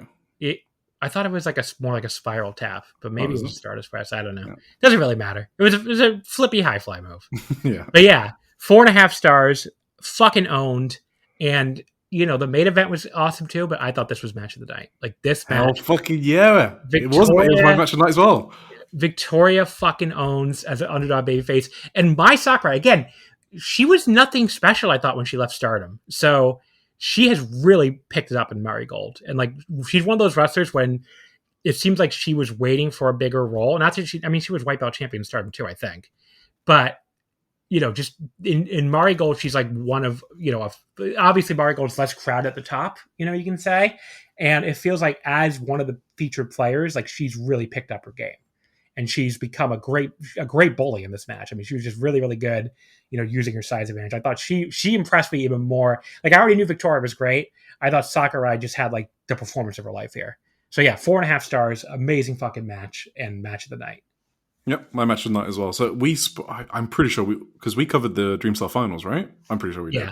Yeah. So yeah, we already said there. Like my opinion was on record. Like Yuzuki's probably the best worker for like her level of experience, which is under 2 years, which we can't forget. She's been insane in 2025. She's been my bright spot of 2025. So we already know how good Yuzuki is. So I knew this match was going to be good on paper because one, they had insane preview tags where they hit each other really hard. So I was sort of prepared coming into this, but also I think shortly after Yuzuki debuted in November 2023, Mai had 2 matches with Yuzuki, and they've referenced that a lot in the build up to this match. So Mai really didn't want to like lose to Yuzuki in storyline. So part of the storyline was hitting each other hard. I think this was Mai's best performance in Marigold, and I had to think about that. And there is not a match that I prefer more than this one for Mai, and I think she killed it. And I'm not normally one of those that's high on Mai Sakurai, but I think she was just so good here. What did you think of Well, I don't know if you're typing, but on record, what did you think of Yuzuki selling? I'm really interested to hear your thoughts on that because I've seen mixed opinions. So wait, people didn't like it? People think she is not a good seller, or did not maybe no sold some things a bit too much in this match. Did you notice any of that? Because I don't know if I'm crazy, because I think Yuzuki's selling in this match was fucking incredible. Like she suckered me in so much. She put everything into this match, and I don't know if I'm crazy or out there with that opinion. Yeah, I don't. I don't really notice anything. Like, did I notice that she was a bad seller? No, not something I noticed personally. So, I guess that would be my answer. I didn't. That's not something I noticed at all. Yeah, so I just thought her selling was there. There was moments where she she was doing the wobbling leg, which I always pop for, to be honest, when people can sell that correctly. I also think she has. It's really interesting to compare her to the Dragon Gate rookie Hamari, because they have similar movesets as well. So, Hamari obviously does the rolling black arrow as well, which is the victory shooting. And then Yuzuki started doing it. And Hamari has a really great super kick. And Yuzuki's super kick, it was really good in this match. It was, it's one of the best around. And I thought Yuzuki's kickouts were perfect. And yeah, obviously she debuted a new move, which I popped for. So just a sick, fucking awesome match. Yeah, just really, really fucking awesome. That is for sure. Then we have the red belt match. So I've seen so many opinions about this one. Yeah, this one's also split. This one's really divisive. People seem to have loved this match. Some people hated this match. So Miku Ano defeated Utami Hayashishita in 26-25 with the hijack bomb. So she beats her with her own finisher, just like she did in Nai earlier in the year. So Utami fails in her 5th defense, and Miku becomes the 3rd world champion. So I really didn't have a good feel for who was going to win this one going in. I don't know if you felt either way. Did you? Yeah, so I am one of those that thought there was a 0% chance of Miku winning, and I've been told I'm a bit crazy for that opinion, but I watch all the house shows. I read all the promos. I read all the backstage comments. I read the Shoe Pro interviews. There was nothing that Marigold told me that this was a big match that I should expect like Miku to be made into a new star.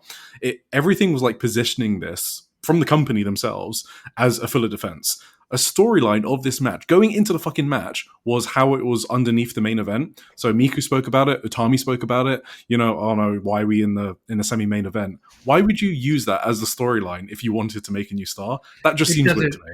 Okay, so here's what I'm gonna say. So when I was in the Discord, again during the show, I went because there's some people there who are like super, super hardcore about Marigold. I'm not on your level that I watch every show. I watch like the Korakuens, maybe something like a Shinjuku FACE show if I have time. I've definitely watched some Shinjuku FACE shows, and obviously I watched the big shows. I watched there was a couple house shows I watched too. Like that's how I saw that worst match of the year between the one who that was like some random house show. But yeah, I mean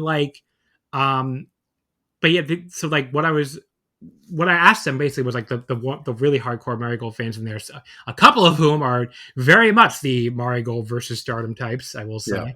Yeah. But I asked them, I'm like, do you guys have a feel for who's going to win this match? Because I don't have a feel at all. And they were all like, I'm 50-50. So it didn't seem like anybody thought Miku was definitely winning. Like the response was either like you didn't think she had any chance or was like 50-50 on it. Because on top of everything else, a lot of times Japanese promotions, I think we're going to see this in Stardom shortly, will do a thing where like they gave you the big win with the GP, or the G1 or whatever the big tournament is of the year, and then you don't win the title after you win that because you already got your big win for the year. So, that I kind of thought that might be the case here.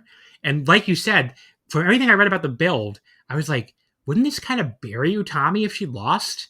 Because all she's done is complain for months about how she's not in the fucking main event and how she deserves to be the main event. And then she fucking loses her belt. It's like, I feel like if you have your champion complain that she's not in the main event of the show, and then on top of it, have her lose with her own move on top of that, like it came across like such a burial to some people that I saw some people thinking she was going to leave the promotion like Mirai, which I don't think she will, to be clear. I mean, she was talking after the match about wanting to become ace again and be she's still going to get the belt back and all that. So it doesn't sound like she's going to leave. But like, it kind of came off like a burial of Utami. Yeah. So I wouldn't go that hard, but it was weird. Like all I'm doing is observing that it was strange to me, and I was following all the storylines and everything, and I just never would have expected this. My friend, he's also one of those that only watches like the Korakuens and stuff like that, and to him it was like a certainty that Miku would win just because she was giving the white belt, right? And then she was given Nane's retirement. Then she won the Dream Star. So to him, it's just logical booking that she would then win the belt. And I guess I understand that. if you're like seeing that trend of her booking over like the past year, it kind of makes sense that she would win here. I just feel like the way they did that did not telegraph to me that Miku was getting her big first like red belt win. I feel like you would build it differently if you were going to push her as your new star. That's all I'm observing, I guess. Yeah, and I kind of get it with her to a degree because she's 35. It's pretty old. Not like old, but it's a little old for Joshi. Hold on there. Yeah. It's a little old for a Joshi wrestler, so it kind of feels like you want to like strike while you have a chance.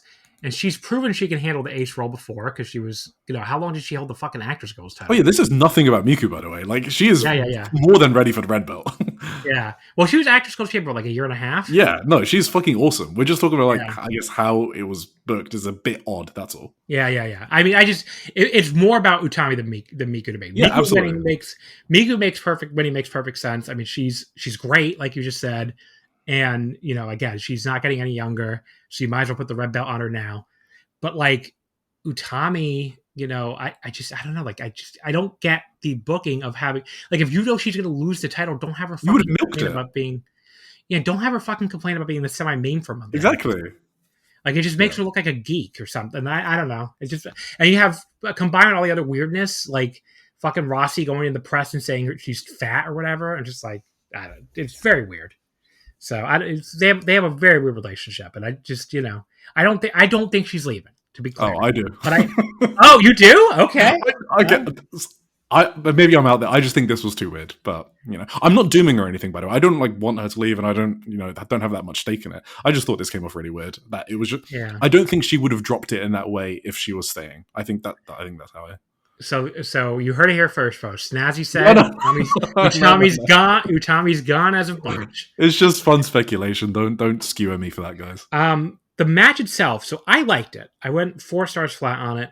I seem to be in between. Some people I thought this was like a match of the year level match. I'm nowhere near that. Some people seem to have thought it was like absolutely horrible and proof that Utami's dog shit and all sorts of stuff that some people say, which I think those people have minds too. Yeah. Well, a lot of people hate Utami, which is like, I kind of get that she could be a little hit or miss sometimes, but I thought her match with Mirai was awesome for the title Ryogoku, and I thought she had good stuff when I saw her. I thought this was better than the Mirai match. Yeah, I put the Mirai match. I had Mirai match like 4.25, so I had that one slightly above. I mean, her only big miss for me this year is that fucking match with Takumi Iroha. And we don't need to do that, John. Some people love that match, but that's like, I thought that match fucking sucked. I love 25 minutes of that match. Yeah, well, that's a good way to put it. Like, there's like a really good 25 minute match in a 55-minute match somewhere. So, yeah. But yeah, that was her big miss. Here, I thought she was good. I mean, I will say, the match was paced very slowly, and it didn't help that the crowd was they just seemed a bit exhausted from the Wipeout match. I mean, they were so into that match by the end that, like, they just seemed a little exhausted at the start of it. That's exactly what I wrote down. Yeah, that didn't help. But Miku did get a big pop when she hit the Styles Clash in the apron. But yeah, I mean, like, Miku, I thought she did some really cool kicks. Like, at one point, she literally kicked Utami's leg out from under at one point, which that looked really sick. Good. Yeah. I thought Utami was doing a good job selling her leg, and Utami did like this cool, like, short range version of a lariat, like, because she was like hobbling around on it. So that was good. Miku, she fucking nearly killed her with an avalanche inverted DDT. She dropped her right. That was a botch, right? I mean, yeah, probably. But it's one, like, there's good botches and bad botches, right? Good botches, because technically, I guess the botch. Oh yeah, sure, yeah. The botch, and like, I guess Victoria landing on, like, having Mai's head land on her head for the German was a botch. Yeah, exactly. It adds to it. It adds to it because she comes up. Yeah, no, I agree. Like, a bad botch is a botch where, like, you fuck up a move, it looks stupid. And no, this was sick. The crowd was like, you have to redo the move. Dropping someone on their head a little harder. Yeah, no, this was a sick bot, yeah. That's probably not a good bot for your opponent. But Utami, I'm sure, didn't like it. But as a viewer, it was great. Yeah, but yeah, Utami, she survived these 2 big lariats from Miku. There was a third one, didn't look nearly as good, but whatever. And then Miku hits her own BT bomb on Utami, and that got the pin. That was a crazy finish. But yeah, 4 stars. I liked it. I mean, it dragged a little bit for me at times, but I thought Utami's leg selling was really good. I thought the match built really well. And I don't know. I don't really get the, like, hardcore Utami haters, but these are like people whose wrestling takes I don't really think are very good in general. So I mean, yeah, like, people who think Soriano's bad. They don't really. I mean, again, there's no one that actually thinks that. Oh, you are not on Twitter enough. No, there is literally no way. Like, people are fucking weird. I don't know what to tell you. That's just being contrarian at that point, though. I guess. I mean, yeah, that is true. I mean, it's a definite. I don't know. I mean, like, I try not to tell people that their opinions are, like, they're lying about their opinions. Oh, that's a lie. You can't, in good faith, think Sariano is a bad wrestler. I've never really seen a good explanation. Like, they never say what makes her bad. I've never seen a good explanation. I'd love to know, because, like, she's such a smooth wrestler. It's like, and everything she does looks so good, and her selling. And she can wrestle any style as well. If you want to, like, style. You want to see, like, a hardcore, like, selling match, and show them the SLK match, right, from Sapporo. Yeah.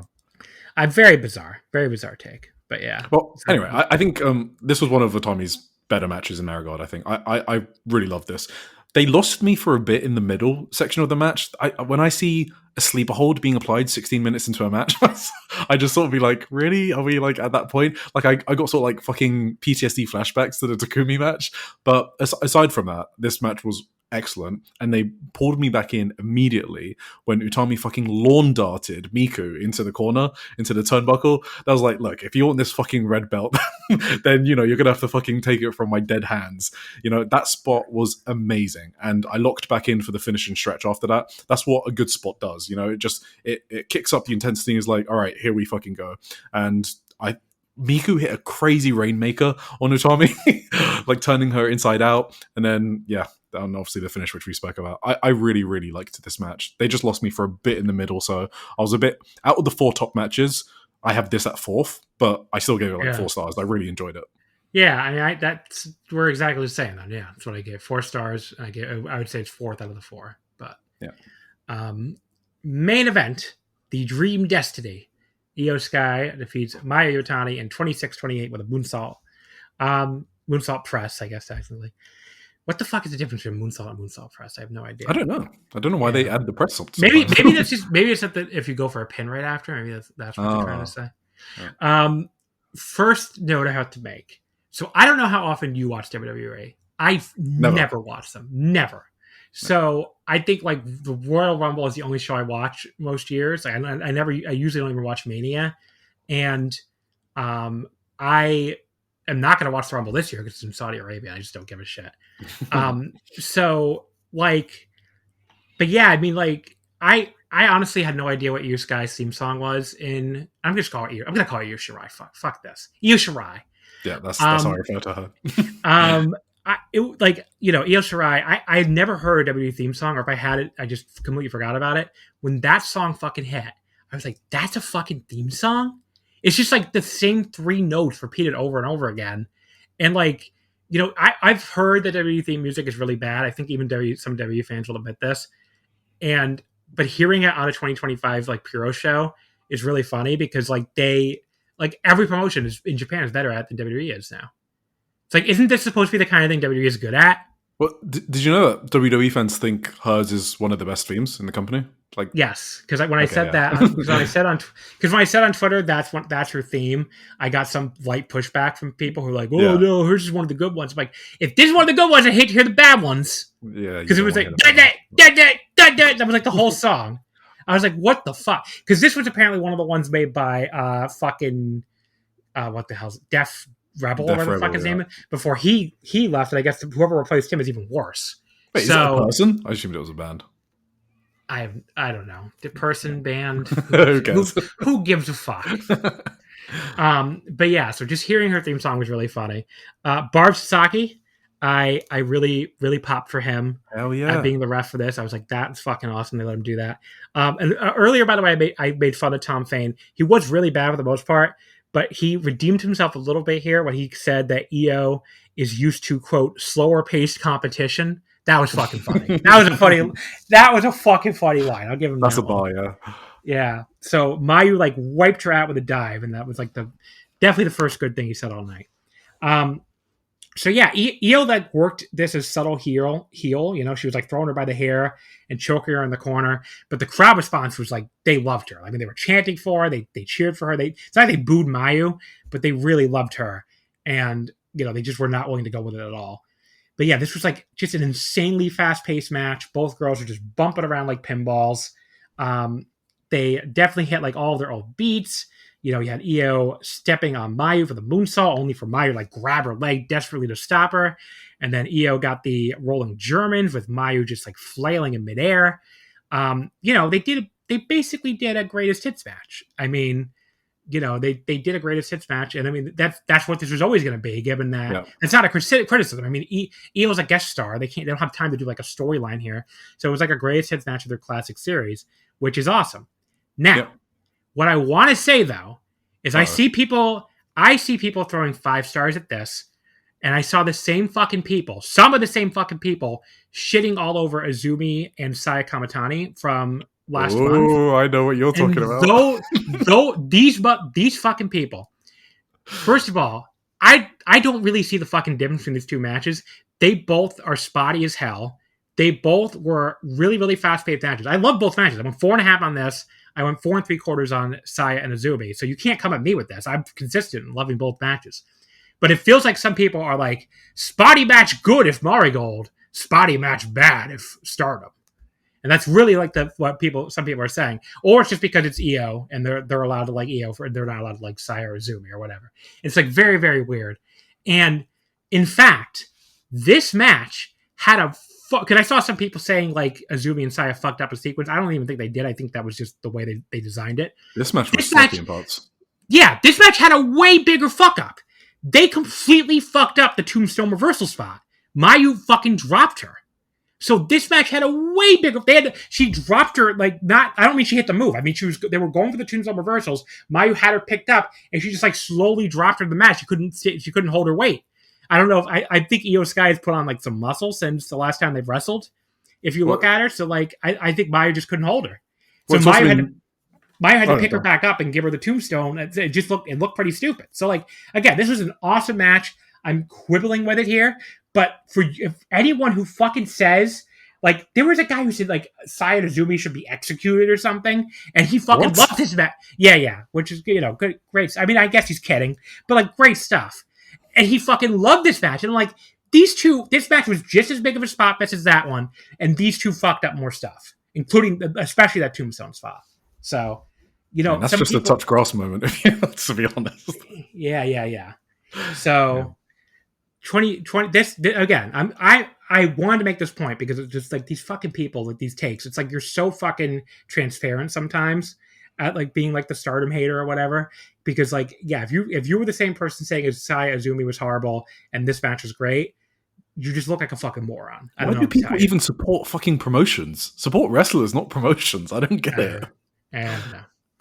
But yeah, the what were you going to say? Sorry, about something about the Tombstone. Oh, no, I was just going to say the other part that was sloppy was obviously Io hasn't done the triple locomotion German suplexes for 7 years. She's not done that once in WWE. She even mentioned it on a backstage interview because the interview asked her, "Hey, that there's 3 German suplexes. You haven't done that in a while." She's like, "Yeah, I haven't done it ever in America." And she obviously couldn't get all the way over Mayu on the third one. So that was another sloppy moment. Was that the package German? It was like very low impact. I was glad it wasn't the finish. I think that was like the last one, right? The last German. The last of the triples was the one that she struggled on. Yeah. So I don't know. But again, we're quibbling here. The match is so amazing. It was awesome. I gave it 4.5. I thought it was fucking awesome. Io. If my only other critique would be Io kind of ate Mayu up. I thought like she really gave her almost no offense for a long stretch of it. She's a big star. I mean, that was always going to happen. Yeah, but it was a fucking awesome match. I think I just barely preferred the white belt match. But yeah, I mean, I went 4.5 on both. But like, Mayu is an incredible seller, and she just did incredible work here. And for the most part, Io was really good, and she basically proved that she could do like a lot of the really high speed stuff, and could still go. I mean, I saw a lot of people who I assume actually watch her WWE stuff making fun of the idea that because WWE fans will tell you she doesn't slow down for WWE, and they were like, okay, she definitely does. It's funny that she could slow down and still apparently be their best wrestler, male or female.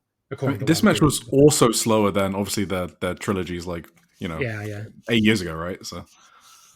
But yeah, awesome match. Afterwards, they tease a Thunder Rock reunion, so I imagine that will be the big draw for next year's Ryogoku show. Yeah, that will draw for me as well. Their previous trilogy is the one that got me into Joshi, so I absolutely adore that trilogy.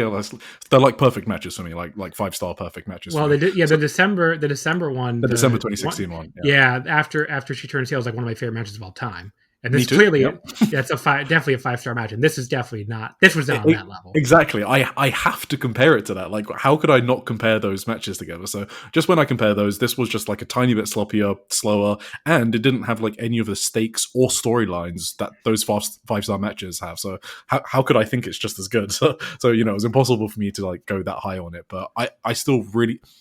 This match actually grows on me. When I first finished the match, I thought it was like a 3.75 to like a 4. And the more I thought about it, I was like, no, I'm going to remember this match for quite a while. I think they did fucking great. The one thing I'll say too, for two wrestlers who came back together after many years to redo a famous series of Japanese matches, they sure did a better job with it than Kenny and Okada did. Yeah. Oh, I mean, no comment. There was No, there was no interference either. No, they definitely did. And I think another reason why I like this match is even though it was like inorganically put together, they pay Io for an appearance, which is always like a weird overshadowing thing for me. Like I can't get it out of my head. But the bond between them is fucking real. Like at the press conference the day before, as soon as Io comes out, Mayu bursts into tears just looking at her. That shit's fucking awesome. So I was just super happy that Mayu got to have this match and Io got to have this reunion. And that does add to the match for me. It makes me love it much more so. Yeah. So awesome match, awesome show. I mean, definitely Marigold best show ever. I don't like I said. Ryogoku is really good, but I think this show blew it away. So, definitely their best show ever, and we'll see if they can keep some momentum going from this. Yeah, and I just want to shout out because maybe I kind of want to like change the perception on this. Like people think like the Marigold undercard sucks and is bad. This was a really well-rounded show, and the undercard is much better than it was a year ago. If you stopped watching or whatever, the youngsters are very fucking good. I think they're carrying the promotion, to be honest. Ryoseto, Komomo Minami, even Yuki Yamazaki is a great rookie. Seri Yamaoka, Victoria Yuzuki, like these are really fucking good wrestlers now. You will have a good match on pretty much every show you watch. So if you fell out of love Marigold, you thought it sucked, feel free to jump in. I think the product is the best it's ever been right now. So, and I think this show proved that as well. Their next show is just coming up in a couple of days in Shinjuku FACE. It's the Masked Fiesta. So they're all going to wear masks for like a gimmick show, basically. Halloween. Because of Halloween, yeah. So that'll be coming up on October 29th. And then their next big show of any size at all, really, is November 17th at Korakuen Hall. So that's their next their Battle Heart show, I think. But yeah, I don't think there's anything announced for it yet. So I mean, there's nothing on the website at least. So yeah, we'll see what happens next. We'll see where things go. And I have to keep refreshing the schedule page forever, waiting for them to announce an on sale date for this fucking December 27th Korakuen. But, I'm excited to go see them live. That is for sure. I did not get to a Marigold show when I went earlier this year. I don't think they were running anywhere near me when I went. So like, I don't remember ever seeing like the opportunity to go. So, it wasn't like, I chose not to go. I didn't see any chance to go, but maybe I'm misremembering. I don't know, but yeah, it's cool. I'm going to finally see them on the 27th. So definitely December 27th, definitely looking forward to that. All right, so let's go over to Stardom. We have two shows to talk about, starting with the Starlight Kids 10th anniversary debut show, which was the Ki-chan Family in Danger show, October 20th, Shinjuku FACE, this last Monday. I thought this was fun. It was a very, very much a wrestler-produced show, just kind of goofy fun for the sake of having goofy fun, not like any kind of must-watch show or anything. Okay, so remember our debate earlier about what a sold-out Shinjuku FACE was? They said this show was sold out. They announced 486. 466, right? 486. Oh. So I guess it can do close to 500. 535 still sounds insane to me. Yeah. So, and I don't think this was, 46, maybe that's legit. I don't know. I mean, it looked really full. And it did sell out. Like, if it's not legit, they didn't sell any more tickets because they sold out. They sold out like instantly. They sold out like instantly. Yeah. Like she probably should have run Korakuen for this, honestly.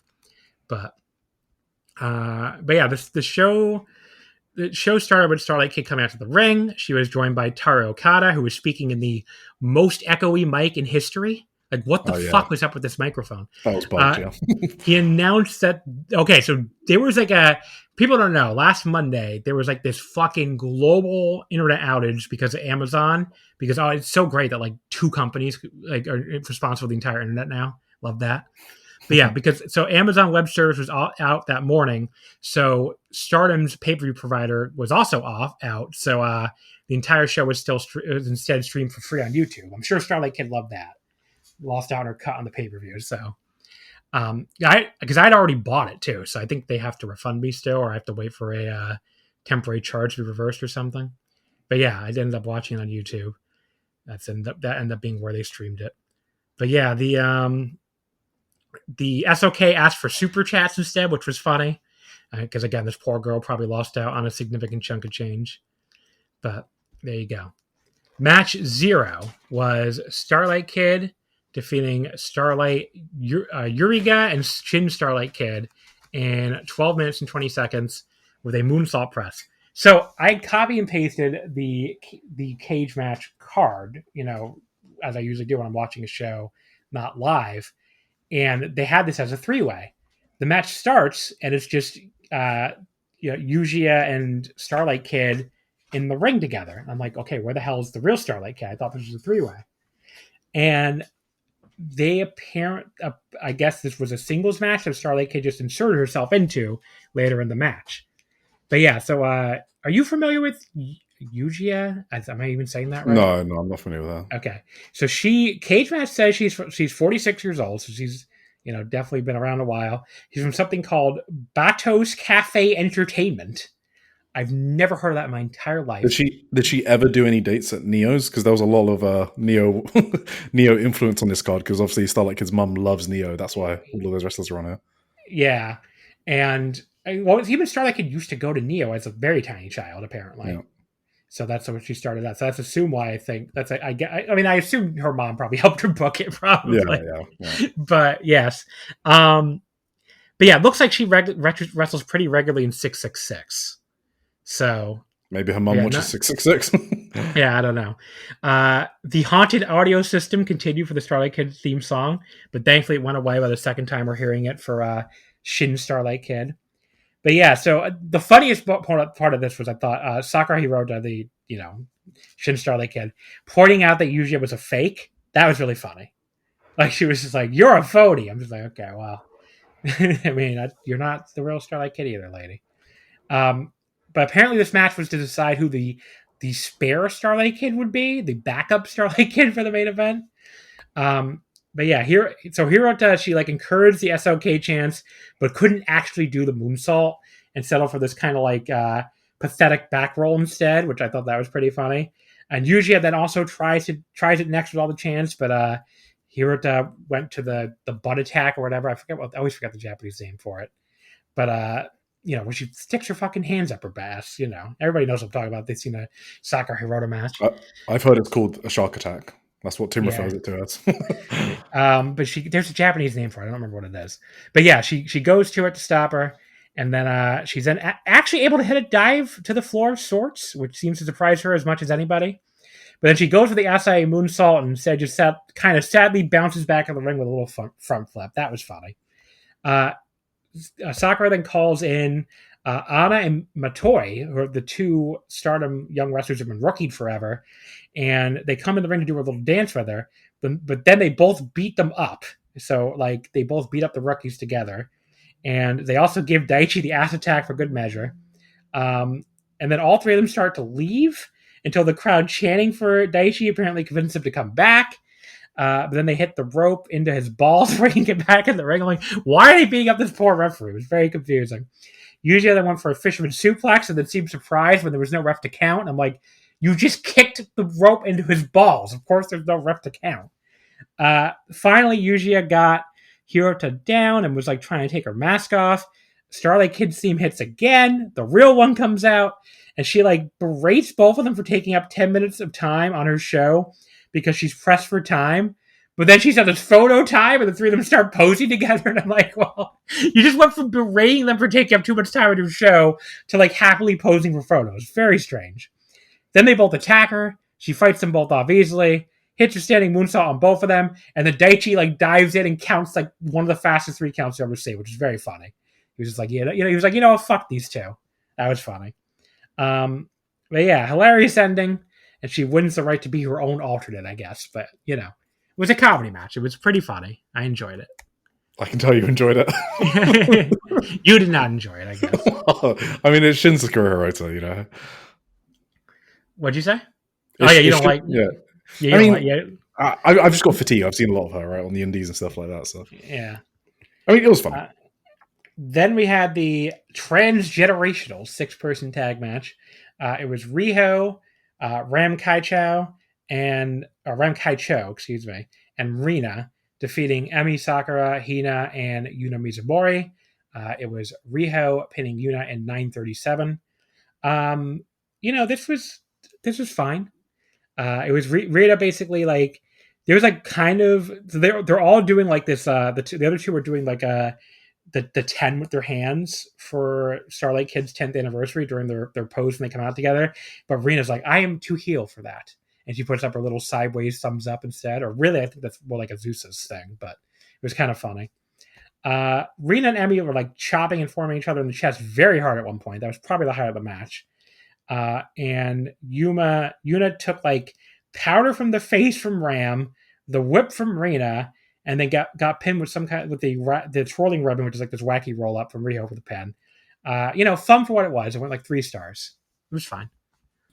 Oh yeah, I didn't star rate any of these, but yeah, no, I had fun. I also wrote down that Emmy and Rena chopping the shit out of each other was the best part of the match. So. Then we had the Starlight Kid Selection Rumble, and it's kind of a weird name for this because, like, didn't you pick all the wrestlers on this show, lady? Isn't that kind of the whole point? It was very weird. But yes, the participants here were Momoe Nakanishi, DJ Nira, Tanny Mouse, Hiroyo Matsumoto, Jungle Kiona, Saya Ida, Tomoka Inaba, Azuse Inaba, and Yoshiki Tamura. Of course, a few famous, Neo names there, Tanny Mouse and, Yoshiki Tamura. What the fuck was DJ Nira doing here? I have no fucking idea. It was very bizarre seeing a random, like, Japanese male indie scummer here. Maybe Starlight Kid's mom just likes him. Yeah. You can assume that for all of the what's X doing here. Yeah.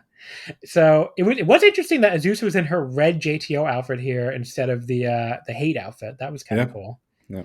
But yeah, she and her sister Tomoka started out together. Saya came in third. It became like this 3-way battle of like the sisters' kicks against Ida's chops. That was cool. Matsumoto came in fourth and cleaned house under 3 much smaller opponents. Tanny Mouse was fifth. So she retired in 2010, but she's been back a little bit since 2023. She has wrestled 3 matches since then, according to Cage Match. Also wouldn't surprise me with her and with Tamura if maybe like the promotion they wrestle for it's a promotion called Hot Shushu, and it's like in Saitama. It's like a Saitama indie. So it wouldn't surprise me if the promotion's too tiny to make Cage Match even. So maybe they wrestle more matches that because there's like a few matches of theirs from that promotion on there, but like maybe they just don't get. I don't think they run that often. That promotion's affiliated with Ice Ribbon, so they normally just piggyback off of big Ice Ribbon shows. So when Ice Ribbon's doing a pay-per-view, a Hot Shushu show would be right after. So they just don't run that often, I think. So maybe that's why then. But yeah, like it's Saitama based, which I guess so is Ice Ribbon, right? Isn't that where that's where Ice Ribbon Dojo is as well, yeah. They share the same dojo and stuff. Yeah. But yeah, so Yoshiki Tamura was 6, and again, also been retired since 2010 besides a couple of matches. DJ Nira is 7th. He gets in the ring. For some reason, immediately commits seppuku or suicide, whatever you want to say, with an umbrella. What? Why did he do that? I don't fucking know. Tomoka, by the way, why she was like super excited to put this man in a sleeper for reasons I cannot explain either. Like she like leans down and puts him in a sleeper. She's like, I don't know. She looks like she's practically like bouncing up and down when she's doing it. I'm just like, did she really just like getting to put a man in a sleeper? Like I don't really know. Weren't you happy when he was put to sleep? It's like she was like very excited. I was just very, very confused by that. Thank you, Momoe Nakanishi was 8th. She drop-kicked everyone in the ring, including the referee, Barb Sasaki, which I thought was funny. Jungle Kiona came in as the 9th and final entrant. The crowd was very excited about that. And she spent so much time soaking in the crowd reaction that she almost got eliminated immediately. That was funny. And then everyone took charge, took turns charging at DJ Nira in the corner and just beating his ass. And he finally got tired of all the abuse and just eliminated himself, which was, again, very funny. But yeah, this was, there was a Jungle Assault Nation reunion with Kiona, Matsumoto, and Ida. They went to work on the 3 others at one point. What's the story behind that? I'm not so good on history. They were just disabled together. Oh, okay. What where? In Stardom. Oh, okay. Yeah, I didn't know that was like like work Stardom. That's cool. Yeah. She was like she was like freelance. I think she's not like a full timer. Okay. So it was kind of like how Aoki and Yamashita are in like Vivo Loca. Yeah, she was still on a unit. But yeah, so that was a cool little reunion. And there was an exciting fight on the apron where Saya like nearly eliminated both Inawa sisters, only for them to like pull the top rope down on her when she charged in. They're both kicking at her repeatedly when she was out there, acting like they were going to eliminate her. But then Saya fought them both off. She gets back in the ring, finally lands the double clothesline she'd been looking for. on the second try, and that gets a simultaneous elimination. So Saya Ida gets the win. I don't really rate Battle Royals, but I enjoyed this one. This was fun. So, it went 24:55. Wow, 24. It was pretty long. Yeah. Then we had Mima Shimoda and Yuki Miyazaki losing to Mei Sierra and Miyu Amasaki in 10-19. Mei pinned Yuki with the reverse shooting star. So it was Neo Genesis versus Neo Ladies. I thought that was kind of cute. Yuki, she went right after Izumi at ringside for some reason, who's been hurt since her double title match with Saya Kamitani. She finally returned on the Korakuen we're going to talk about in a second. But then gets spit in her face by Miyu, and somehow mistakes her 5'6" tag partner for the 5'0" Izumi. That was some water, I guess, to make her make that mistake. Yuki tries a moonsault off the top. That was pretty impressive for someone of her size. It's fucking scary whenever she does it. It misses, though. And then Mei repeatedly tries to reverse a sunset flip, but can't get her over. She finally does, though, but then Shimoda breaks up the pin. Shimoda, though, actually accidentally hits her own partner over the head with a chair. That allows Mei to get another sunset flip on Yuki for the pin, just after the 10-minute call. Very wacky and silly. Fine for what it was. Went like 3 stars on this again. There was like, Yuki loves to like, I don't know, what's the polite way to say this? Stick other women's heads at her crotch. Yeah, it's called like the embarrassment pin, or however you want to translate. Hey guys, finding the perfect gift for the food lover in your life is easy. Thanks to Goldbelly. Goldbelly ships America's most iconic foods straight from world-famous restaurants right to your door. So if you want to treat someone to Joe's Stone Crab from Miami, Franklin Barbecue from Texas, or desserts from famous foodies like Ina Garten or Martha Stewart, Goldbelly has you covered with free shipping anywhere in the country. Just go to goldbelly.com and for a limited time, get 20% off your first order with promo code GIFT. That's promo code GIFT. Yeah, some sort of variation of that, yeah. And like somebody on Twitter, I can't remember if it was Miyu or Mei or Izumi, one of them was like, this was the worst moment of my entire life. So like one of them really hated that apparently. So there you go. Not fans of that. Not fans of the embarrassment pin. Any thoughts on Neo Genesis versus Neo Ladies?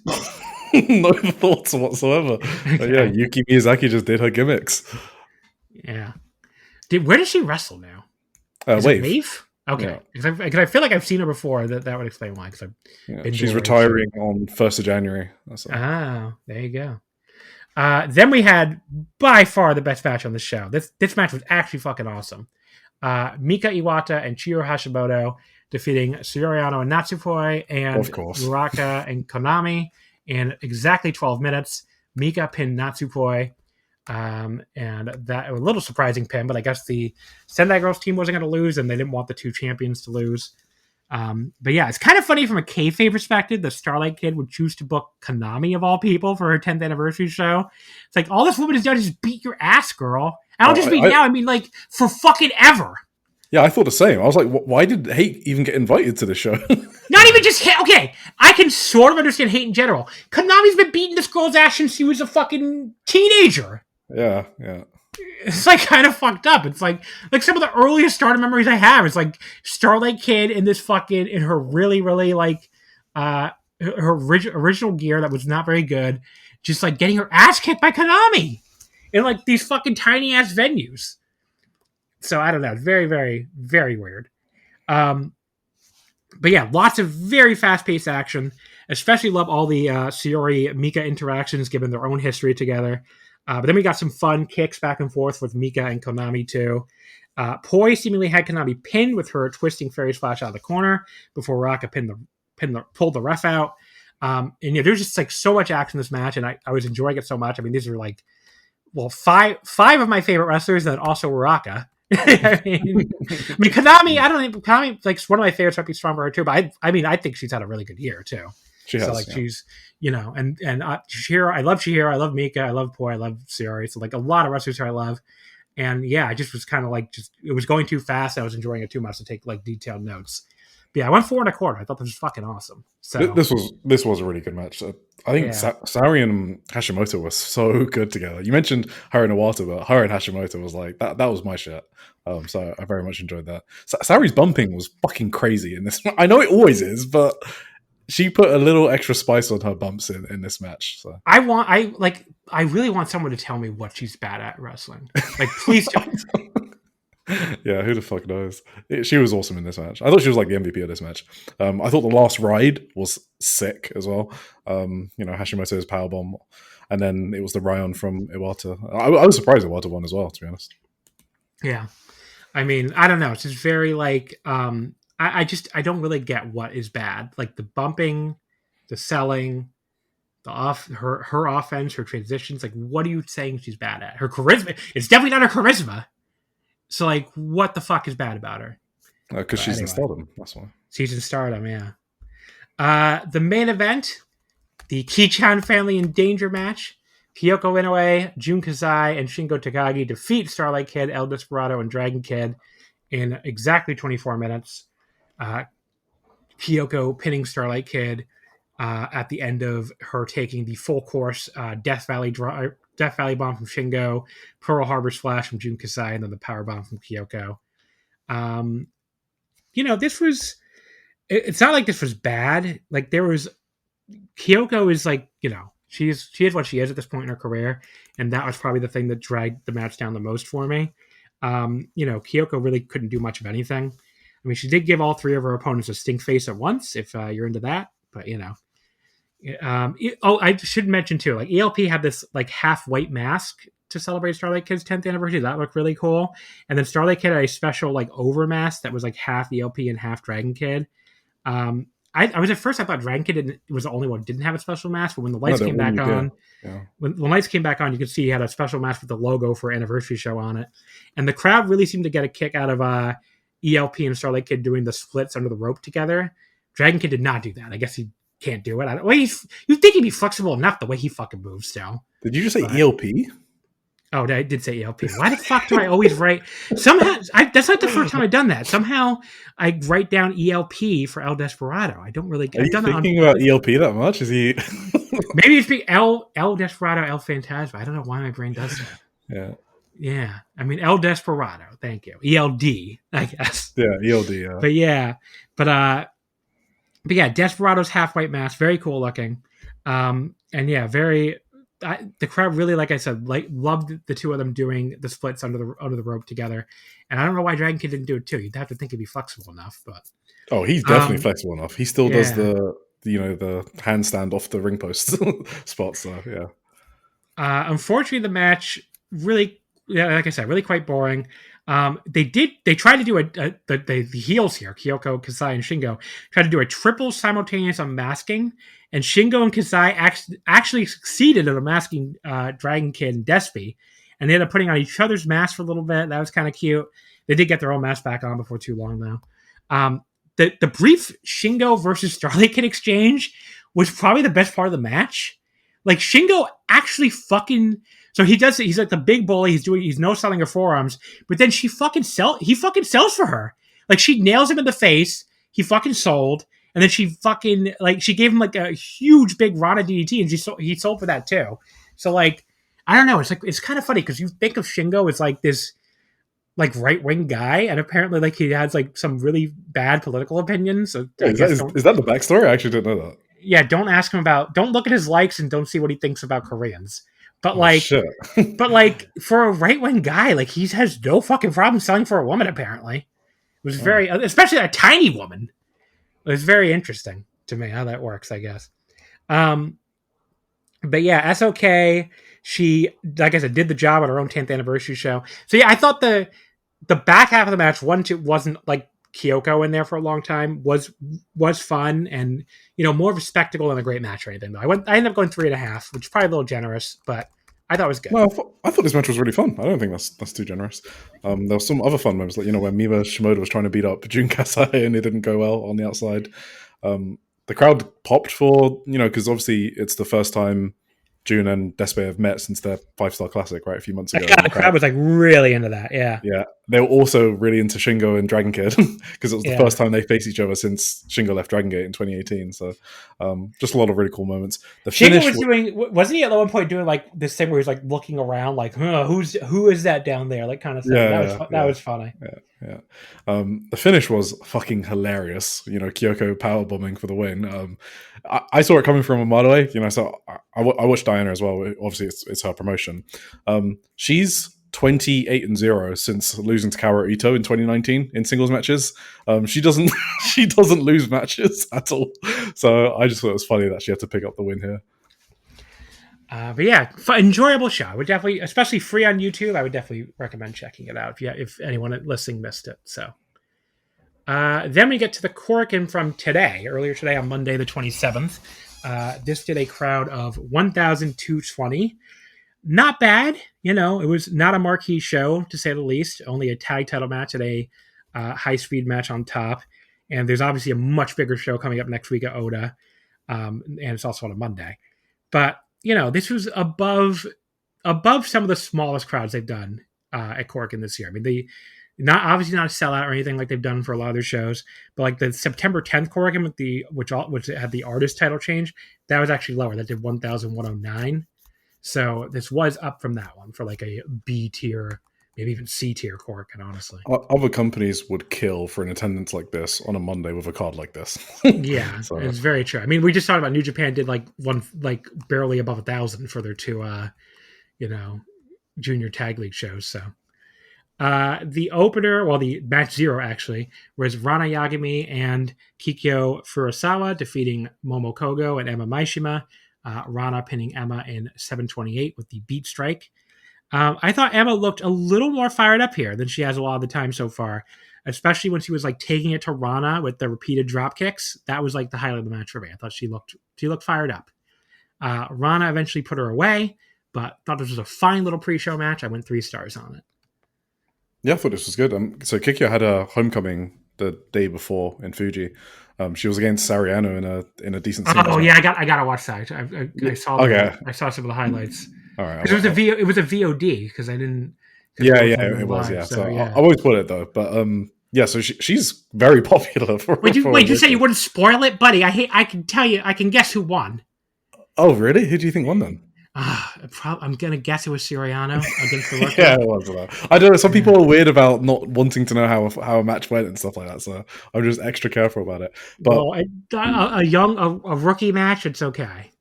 Yeah, no, she sold great. So she's really getting there with like showing emotion in matches, which I wasn't getting when she first started. Like she sold Saru's submission like she was dying. So and then Saru killed her with a beautiful German. So I think that match just sort of like showed her progress. And so I just wanted to mention that I think she's also improving and getting better and better, just like Emma.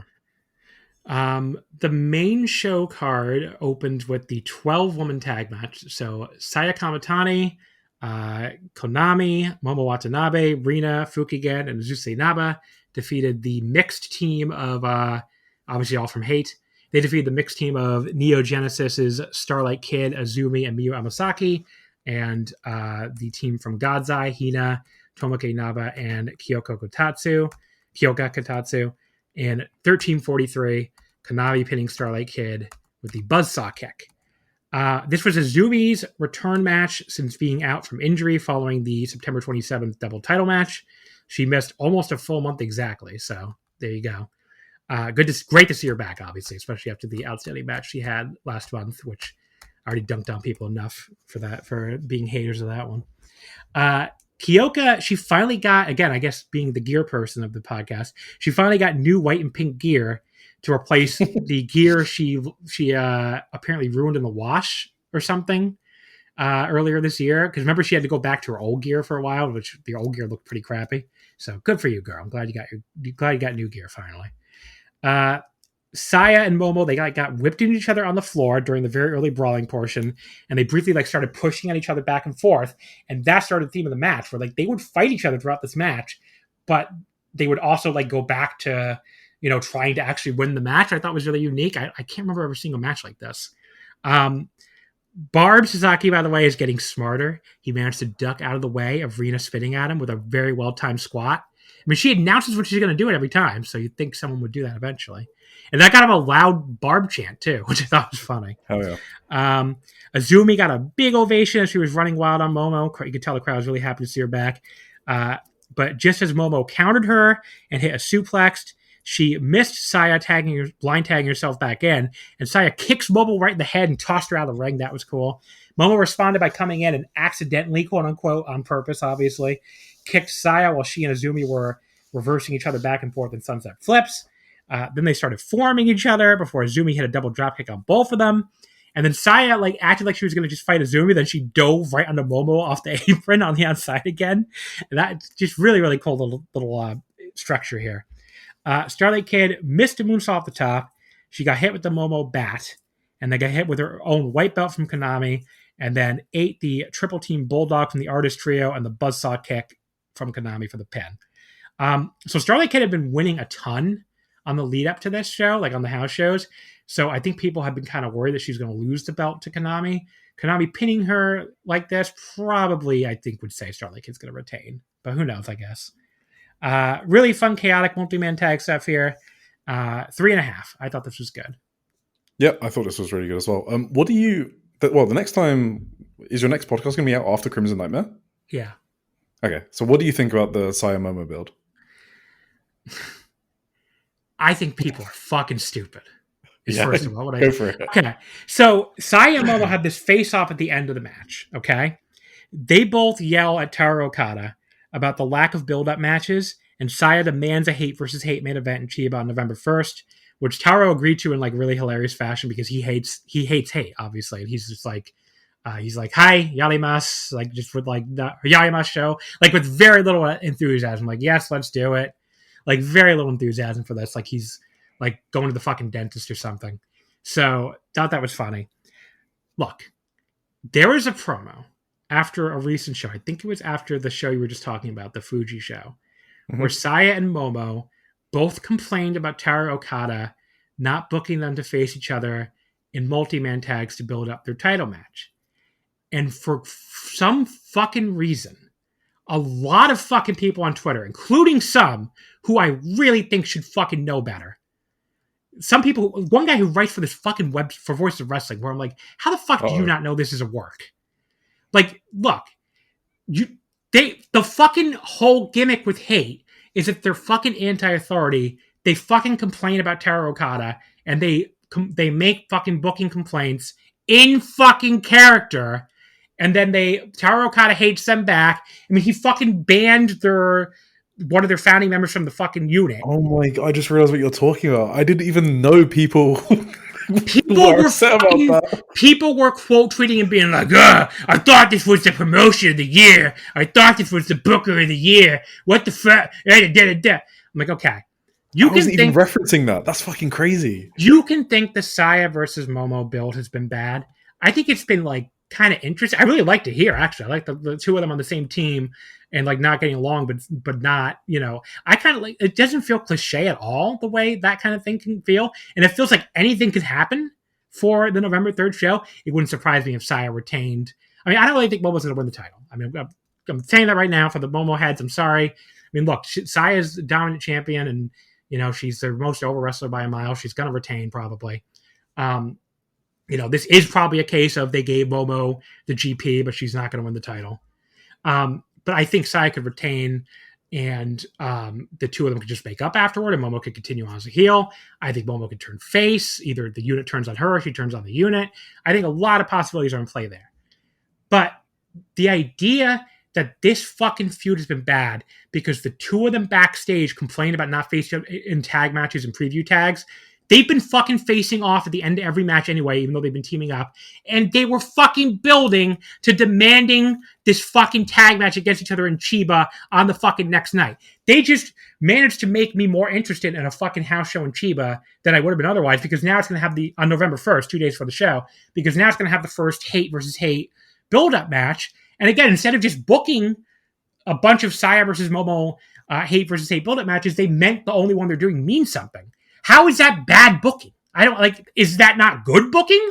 I don't know. I don't really get it. You built up to one hate versus hate tag and you made it mean something. Like, that to me is good booking, not bad booking. And the fucking dipshits who actually seem to think that backstage promos or shoots are, I don't know what to fucking tell you. They like, wrestlers say stuff that's clearly part of the storyline all the time, far more often than they say anything that's a shoot or whatever. Like, you really think Saya Kamitani of all fucking people is complaining about her booking backstage and like in front of a camera right now? I don't know. Like, people are fucking stupid. Yep. So I just learned that was a thing.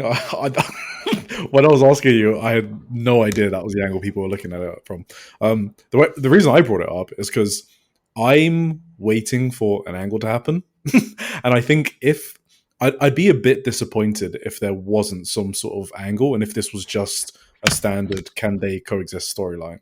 And I think the reason for that is I think after what's it been, like 15, 16 months now of Sai's character, I would kind of like her to evolve that character, especially because of what happened in April when she when she retired Tam and she showed some vulnerability. I just want her character to develop a little bit more.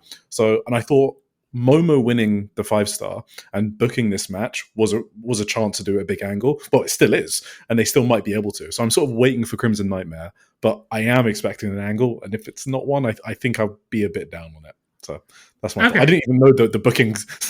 That sounds crazy what you just said.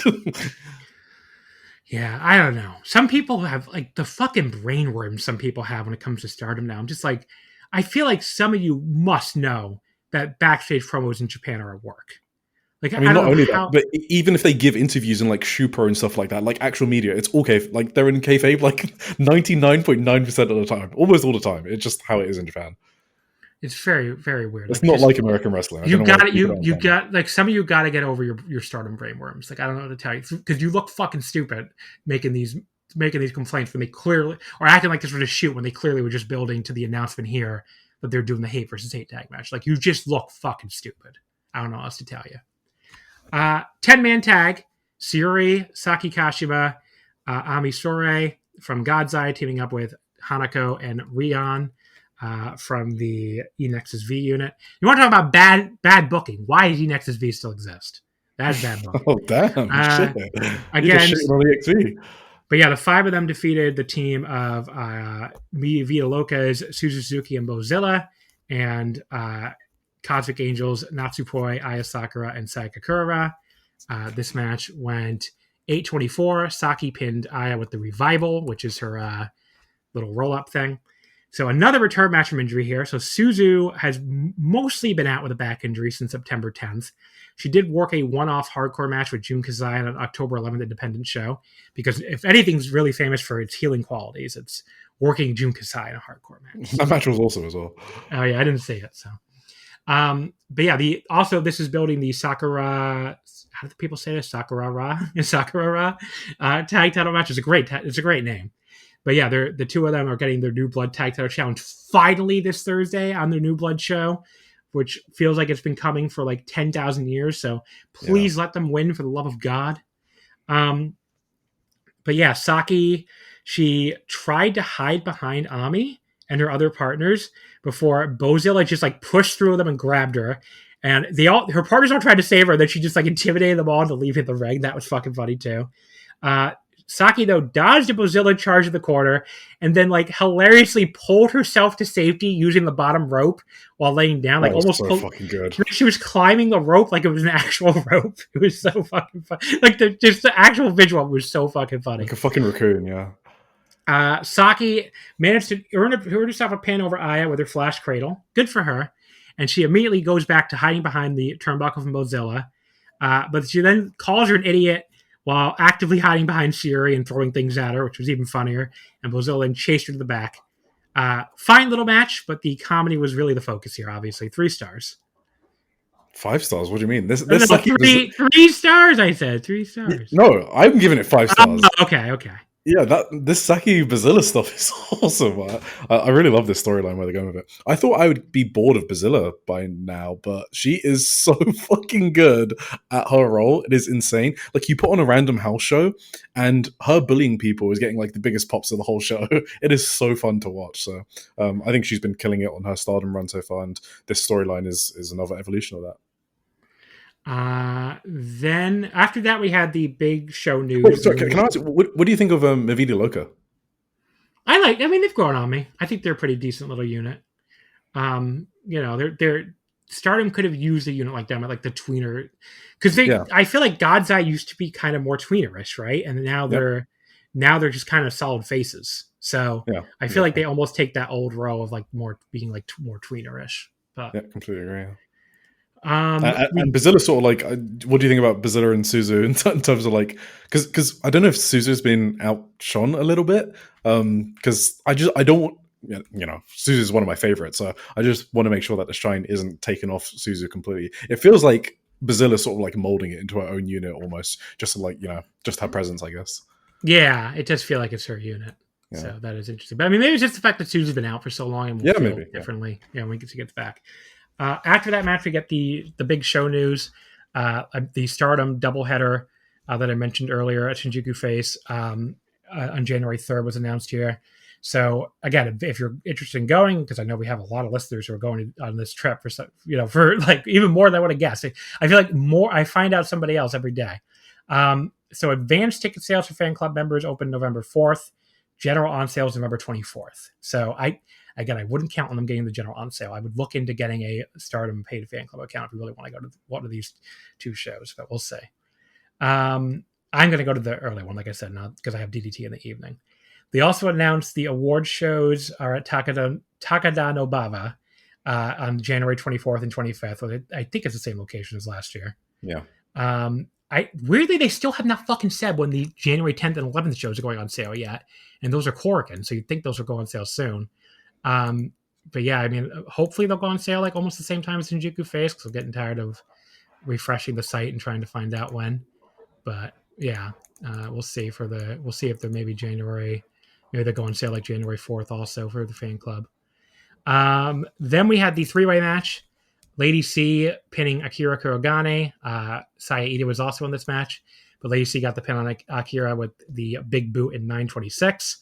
The funniest spot of the entire night, and really wrestling a long time, was Saya Ida playing jump rope with Akira's body while Lady C was giving her the giant swing. That was so fucking funny. Lady and Saya were like trading some chops with. Like, Lady was holding her own in the chop exchange. Like, she was throwing some surprisingly hard ones, I thought. I mean, she can chop a little harder than people give her credit for, I guess. Saya inevitably, though, did back her into the corner with the machine gun chops. But then Akira, she charges in out of nowhere, like crashing the both of them, and then she starts throwing the chop, punch, Tenru combo on both of them. That was cool. I don't know. Has she ever done that before? I don't remember that, no. Yeah, that was kind of cool. The Lady, she choke slams Akira, runs over with the big boot for the pin, where she does a great big boot. And Saya was unable to get in there to break it up. So yeah, for a match type that very often does nothing for me, I thought this was pretty fun. So I went 3 1/4. Yeah, I was surprised this was high up the card, actually. This high up the card, but it ended up being like a really cool freeway. I thought there was like some really smart double spots to like get each person over. So like everyone else, everyone had their chance to shine. So yeah, I thought it was really good. Then what ended up being the match of the night for me. 12 minutes and 1 second, Sari and Miku Kanoe defeat Siriano and Yuna Mizumori. Sari pins Yuna with the Uranage. Sari and Sayori just fucking cave each other's chests in. Like, they made us wait quite a while for these two to get in the ring together, even in this tag. I feel like they got in the ring together maybe like halfway through. But once they finally did, it was fucking sick as hell. Those forearms. Yeah. Like, again, terrible wrestler Siriano. I'm stuck on this because, like, what is bad about it? Then they do some German suplex no cells. Sayori finally finishes the sequence by just wiping Suri out with a single leg drop kick. Great little sequence there. Suri goes all murder death mode on Yuna when she tags in, but Yuna does eventually fight back and takes Suri's head off with a lariat. That gets a very close near fall. But then she basically runs right into the Uranage for the pin. Very good match. I almost went 4 on it, but I ended up going 3 3/4. Just really, really good. And I really would love to see more of Suri and Sayori because that was incredible. Yeah, I went 3.5 on this. I think Yuna is underrated. I don't know if maybe she's rated correctly, but I haven't seen enough talk about like what a good mid-carder she is, and I thought she was fucking great in this match when she was like trying to decapitate Sarai with her lariats. I think she had like 2 of them. The backstory she gave was that she hates Sarai from back in the day because Sarai destroyed her back when she was an idol, apparently. So she just kept on going after Sarai when she was on the ropes, waiting to be tagged in. She just ran at her, and yeah, those lariats were so sick. I think this is the role that she should play on the roster. I don't think she's like some opener or low card geek or whatever. I think she's fucking great in this role. Yeah, so. It was interesting, the crowd reaction to Sarai too, because I know that's been debated a lot. This crowd was way better than the last Korakuen crowd in general, and they did make a lot more noise for this match in general, but they did not boo her really at all. So it feels like the booing stuff is over. I don't know if it's because of all the controversy we talked about, and like the Stardom fans basically getting like scolded by some of the old heads and like the press and stuff. Yeah. Like there was like a lot of social media drama. People have told me like some fans unfortunately sent Sarai like death threats and stuff, which that is bullshit. They did that. But there were like a lot of people like scolding the Stardom fans in Japan, basically. Like, I'm not even talking about like Western, because the Western fans were getting pissed about it too. Like some of the Western fans, but like there were like Japanese like writers and like more old school fans who were basically scolding the Stardom fans for booing Sarai. Like, is this like all on social media? Because I didn't see any of that. Yeah, like all on social media. Yeah. Oh, okay. So it does feel like it's had an effect because they don't really boo her anymore. So I thought we saw that again here. So yeah, I don't know. Maybe they're just done booing her until she actually like leans into it or actually shows. Yeah, I feel like she hasn't really been leaning into it as well. Yeah. Like she hasn't been doing her, heat generating interviews. Like the last one I saw in like at least like the magazines was straight after the 5-star. That was like the last like heat generating interview by Taro Okada as well. I just thought they kind of stopped doing that, to be honest. Well, maybe it makes sense they want to turn the temperature down if she didn't like the death threats or whatever. That would make sense, I guess. Yeah. Which who likes getting death threats? I know I don't, and I've gotten some myself. Crazy. But the Uranagi is a fucking awesome move, right? Like every time she locks it in, it gets a massive pop even before she hits it. Afterward, Miku Kanaway and Sarai. Oh, so Miku asked Sarai if she'd be in the Goddesses Tag League with her, and Sarai agreed. So we are getting the Goddesses Tag League and Sarai in the Goddesses Tag League. So not only, it's just funny because people like thought she was wrapping up or something because she appeared at Marigold, and she did apparently walk over after her match at Ryogoku and told the Rossy Ogawa that to find her more opponents and stuff, that she wants to wrestle in Marigold some more, but she's wrestling in Stardom's Tag League too, so she's going to do both. She's just doing both. Yeah. But yeah, insanely awesome news to anyone planning to watch it, which is me. So, we have Sarai in the Tag League, which is going to definitely help the work rate. And Miku. And Miku's really good too. Yeah, so that's true. But yeah, obviously she'll be there to eat Sarai's losses, but she's still young, so that makes sense. That's what she does best. Yeah. And, so like I said, we're going to get weekly coverage on this podcast. So just like we had, because a lot of people really appreciate our weekly coverage of the 5-star. I guess not a lot of podcasts were doing that. So, it's one of the only things that I got YouTube comments on were people saying they appreciated the 5-star coverage. So yeah, we're going to do the Goddesses coverage that will be coming up in November. Also, she invited Natsupoi to her Saraism show on November 10th in Shinjuku FACE.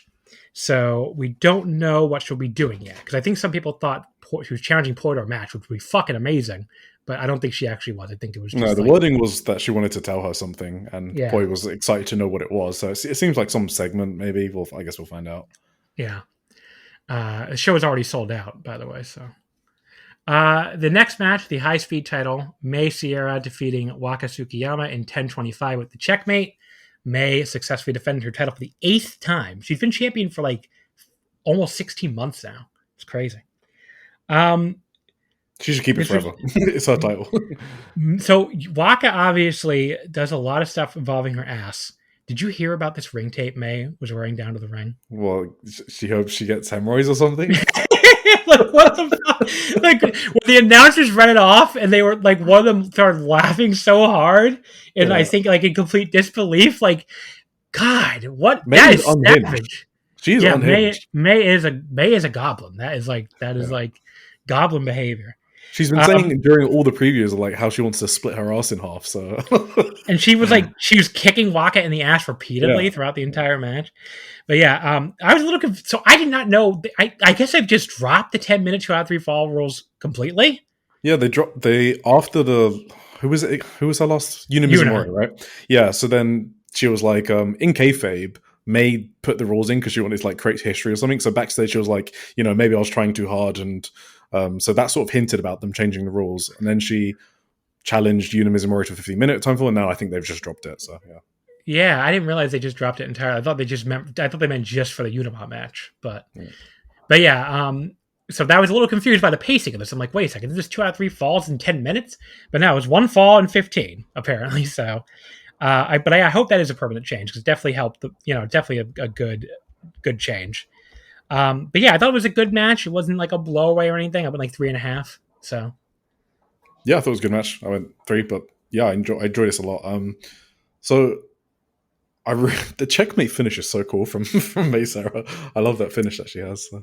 Yeah, it's like that little flip into the pin, basically. It's like a sideways code red into a pin. I don't know what the fuck to explain it. Yeah. So afterwards, May says she wants Hazuki next, and she did also admit that Unamon has to wait a little longer for a rematch now. So yes, Hazuki will get the shot on November 3rd in Oda Ward, it sounds like. That's not official yet. I don't think it's on the website yet. But she challenged her, so I assume it's going to happen. And she did definitely say November 3rd. Yeah, she did say, yeah. So that does feel like the biggest high-speed title match in eons, I will say. So in terms of like star power, yeah, probably, right? Yeah, May and Hazuki. The main event, the Goddess of Stardom tag titles, Natsuko Tora and Muraka, BMI 2000. They defeat the team of Rina Yamashita and Itsuki Aoki in 2026. Tora hitting Aoki with the Swanton Bomb. You'll never believe this, but this match started with a big wild ringside brawl. Very shocking. Unfortunately, I thought that was the highlight of the match. I thought this match was pretty dull otherwise. Definitely not uncommon. We disagree. Definitely not uncommon for him at this tag title reign. I mean, it wasn't bad. It just felt like a lot of it just went on forever. Like Aoki hitting a Samoan drop off the middle rope, which is a cool spot. It just that was like just for the 15-minute call. It just felt like it took way too long to set up. Like it felt like they were teasing it forever. Momo used a bat from the outside at one point, and that also made me wonder why the fuck, where are Suzu and Bozilla? Why aren't you guys backing up your girls here? Aoki got misted, the box got used, and Tora put her right at the Swanton. It got better down the stretch. It was really dull early, I thought. I don't care about this team. I don't like BMI 2000. I think Uraka, if anything, drags Natsuko Tora down at this point. And I went like 3 stars. I thought it was fine, but I just wasn't that into it. I went 3 3/4. So did you see the Oz Academy Hate versus Sekigun? No, I haven't seen it yet. Okay, it was like a 47-minute elimination match, but Natsuko Tora was I thought she was the MVP of that match. Natsuko Tora is sort of growing on me. I think she's really good at her role. So fuck Raka. I couldn't care less about Raka. I don't really like watching Raka. It seems like she's hit a level and she does not care about progressing past that level, right? She's just happy to do this gimmick until the end of time, even though she's so young. But Natsuko Tora, she said she'll retire if the Oedo Tai / Hate ever disbands. I mean, so if she doesn't care, I also don't care about her. But Natsuko Tora, I think, puts a lot of thought into how she's gonna get heat on people. Itsuki Aoki is one of my absolute favorites on the indies. She's an absolute workhorse.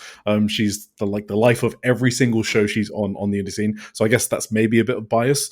I think she's a hard hitter. The crowd love her, and I think she sort of proved, if you, well, maybe not to you, but for me, if you put her in this spot, the crowd will get behind her, and she can have a much hotter match. Like the last match against Tokyo Towers, I thought this was much better than that match. Did you at least think that? No, I think I liked the Tokyo Towers one better. Oh, damn! Trying to remember what I rated it. I don't think I liked it like a ton. No, I went 3 1/4, so a quarter star better. So yeah, fine.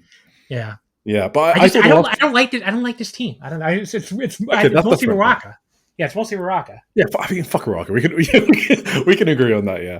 But the last few minutes were just between mainly Aoki and Natsuko, and I thought those last few minutes were pretty good. It was definitely the highlight, but the rest yeah, of it was so dull to me that, yeah. No, I can agree with that, yeah. But, I loved Aoki's rebound German on Natsuko. That popped me a lot, so... and yeah, no, I really like this. I think Aoki's kind of underrated, and I think she's super awesome. So maybe that plays into it. How Aoki's my favorite, and you hate Raka so much. So that's probably the difference in opinion. But yeah, I thought this was a fine, if middling Korakuen. It didn't look like much on paper, and it wasn't that much in practice. But the undercard stuff was all good, and the Sayori match was very good. The Sayori tag. Just, and the high speed title match was good too. It was really just the main event that just wasn't anything. And I'm really just praying that somebody wins the Goddess Tag League and gets these belts off of them immediately. So I think that's the certainty, right? Yeah. I think that's what I mean. Set up for. Unfortunately, I feel like that's going to happen in Dream Queendom, which I do not need a BMI 2000 defense on my Dream Queendom. But what are you going to do?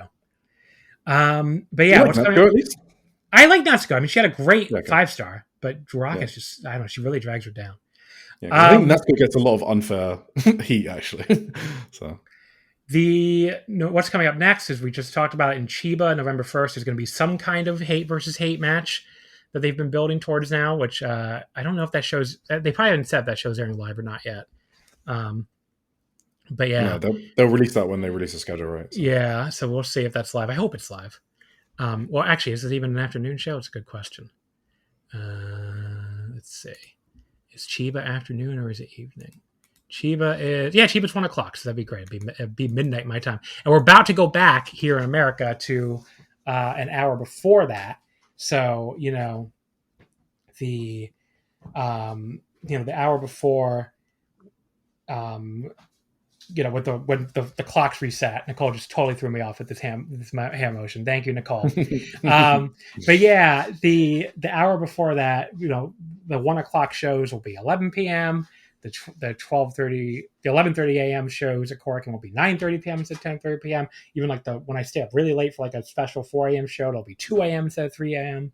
or 4 p.m. show. I mean, so that'll be really cool. But that happens this weekend. I wish it could be like that all year round. But yeah, then Crimson Nightmares is coming Monday, November 3rd, and we only have 3 matches for it so far, which is Starlight Kid versus Konami, Saki for the Wonder title, the white belt, Saki Kashima versus Bozilla, a very highly anticipated match for me, and the double title main event, the red belt and the strong women's title, Saya Momo versus Momo Watanabe. Big angle. Okay, we'll see. We'll see. I think Saya and Starlight Kid both retain though.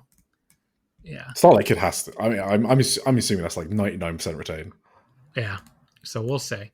All right, folks. Awkward little pause there because we took a little break after Stardom, but we're gonna wrap up the Joshi portion of this episode with Tokyo Joshi. They had a major show from this past week on October 18th, so a little over 9 days ago now. The Additional Attack 2025 from Korakuen Hall. This show did 719 fans. That's down slightly from their August Tokyo Princess Cup final show, which did 742 at Korakuen. It's still way above the 551 they drew back in February, though, so that's good, I guess. Obviously, way below the 1483 they did for January 4th at the start of this year, but that's always going to be their biggest show. Foreigners go, other people outside of Tokyo go. So this show opened up with, do you have any thoughts about the attendance? It seems pretty standard for them. Yeah, it's standard for TJPW, and also it's kind of weird because they did no Korakuens in between March and August whatsoever, and now they're doing one, in August, September, October, November, and December. They just announced one on this show. So yeah, they're really December one's really weird, but we'll get to. Yeah. But no, this is, I don't know. Maybe you're just hoping to stay around the 700 level instead of like 550. Yeah, this is just the number they draw, unfortunately. I think their attendance has been going down for a bit. So, interesting because they're trying to run Ryogoku again next year. That would be interesting. It doesn't feel like they have a ton of like momentum to do that from an attendance standpoint. I don't remember what the 2024 did. I don't know if it was below 3,000 or. I think it was lower than that. Let's say Tokyo Joshi Cage. It wasn't it 2023? Or maybe it was 2024. No, 2024 because that's when Mayu won, right? should be Yamashita. Yeah. Oh, you're right. 2024. Yeah. Okay. Their goal should be to hit that number or beat it. I think that's a pretty good goal. Grand Princess 24. It did 2,349. Okay, so they definitely want to beat that. Yeah. This show opened with Kira Summer and Chika Nanase defeating Mifu Ashida and Ren Konatsu. Kira pinned Konatsu with the Samoan drop in 7:09. Very basic tag match. I thought it was pretty slow paced too. Just not very interesting stuff here. And it felt more like an extended squash than any kind of competitive match. So not the best way to start the show here. I went 2 1/4. Yeah, did you see Kira kind of threw Ren Konatsu's leg after pinning her in like quite a heelish fashion? I thought that was kind of interesting because you don't normally see that in TJPW. So don't know if something went wrong or if it meant anything, but yeah. Did you not like this match either? Oh, I mean, it was just, I don't have anything to say about this match. It was a match. Then we had the Iron Man heavy metalweight title, the 5-way match. Mahiro Kiryu defeated Raku, Palm Harajuku, Suzume, and Kaya Toribami. Kiryu pinned Harajuku with the apology hold in 7:54. It has, according to Dramatic DT, has his V question mark from Mahiro, so Jamie doesn't know apparently. But yeah, Palm had a turnbuckle pad strapped to her back, which was somehow super effective at camouflaging her. Even like Raku was able to hide behind her at one point. That was kind of funny. But Mahiro pinned Palm after she slipped on her own turnbuckle pad. Not much of a match here. Some amusing comedy, but nothing special there either, really, for comedy match purposes. The turnbuckle pad was kind of funny. That was pretty much it. Yeah, I mean, she couldn't be pinned as well because her shoulders weren't touching the mat. So. See, that was the old thing with, I don't know if you've ever heard this story. So back in the, God, who was that dipshit who ran WCW in the early 90s? I do not know. The one who came, Jim Hurd. He came from the pizza company. He had an idea, and this was a serious idea he had. Not supposed to be a joke as far as I know. He had an idea there would be 2 wrestlers who were hunchbacks, so you couldn't pin them because their shoulders wouldn't go on the mat. That was a real idea this man had. Oh my fucking God. So yes, folks, if people don't know that story, it does get worse than the ding dongs. That is an idea he wanted to do. It begs the question, why can't you just like submit them then? But I don't know. Level Up Trial, best of 3, match 1. Miyu Yamashita defeating Shino Suzuki with the skull kick in 5:19. These started the 3 level up trials, which you had a young wrestler facing a veteran. In this case, it was the Up Girls Young Tour Bus Guide versus the historical ace of the promotion.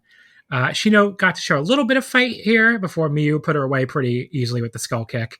Gentlewoman's 3 stuff here. It was fine. I really like what TJPW have done with the vets, I guess, the older generation. So they basically made sure that Wrestle Princess in September was the changing of the guard. Put Miyu Watanabe, Arisu Endo, and then, you got Uber Eats as well. And, all of the older vets, Yamashita, Nakajima, Mizuki, they were all beaten. And now they're sort of in a position where they're, in the mid-card and helping others level up as well. Well, I mean, they're literally called level up trials. So just really like what they've done with the booking there. So I just wanted to point that out. I really liked this match in particular. Yamashita was just scratching my itch, I guess, in the mid-card, in the undercard, when she's blasting people with her kicks. I think she's great in her current role as the leader. She's got this leader title now, which I don't know what that means in practice backstage, but they all call her the leader. And I thought Shino looked really good here. So she showed more fire than I think I've ever seen from her in a long time. So really like this match. I think it went 3 or something, 3 1/4 in this one. Then we had Level Up Trial Best of 3 match 2. Shoko Nakajima defeated Uta Takami with a spinning leg lock in 9:38. I thought this was just all right. I mean, Uta didn't really do anything all that impressive. I like the finish with Shoko just kind of catching her with a cradle out of nowhere after escaping the koala clutch, which was kind of like veteran guile, that kind of thing. But yeah, kind of forgettable. Otherwise, I went like 2 3/4. I think you're the low man on this match. I don't know if you know. I don't know if you know that this match. I think is kind of generally well regarded. Well. Yeah, I thought Uta looked great in this match, and I thought Shoko wrestling with like one hand behind her back just to prove a point.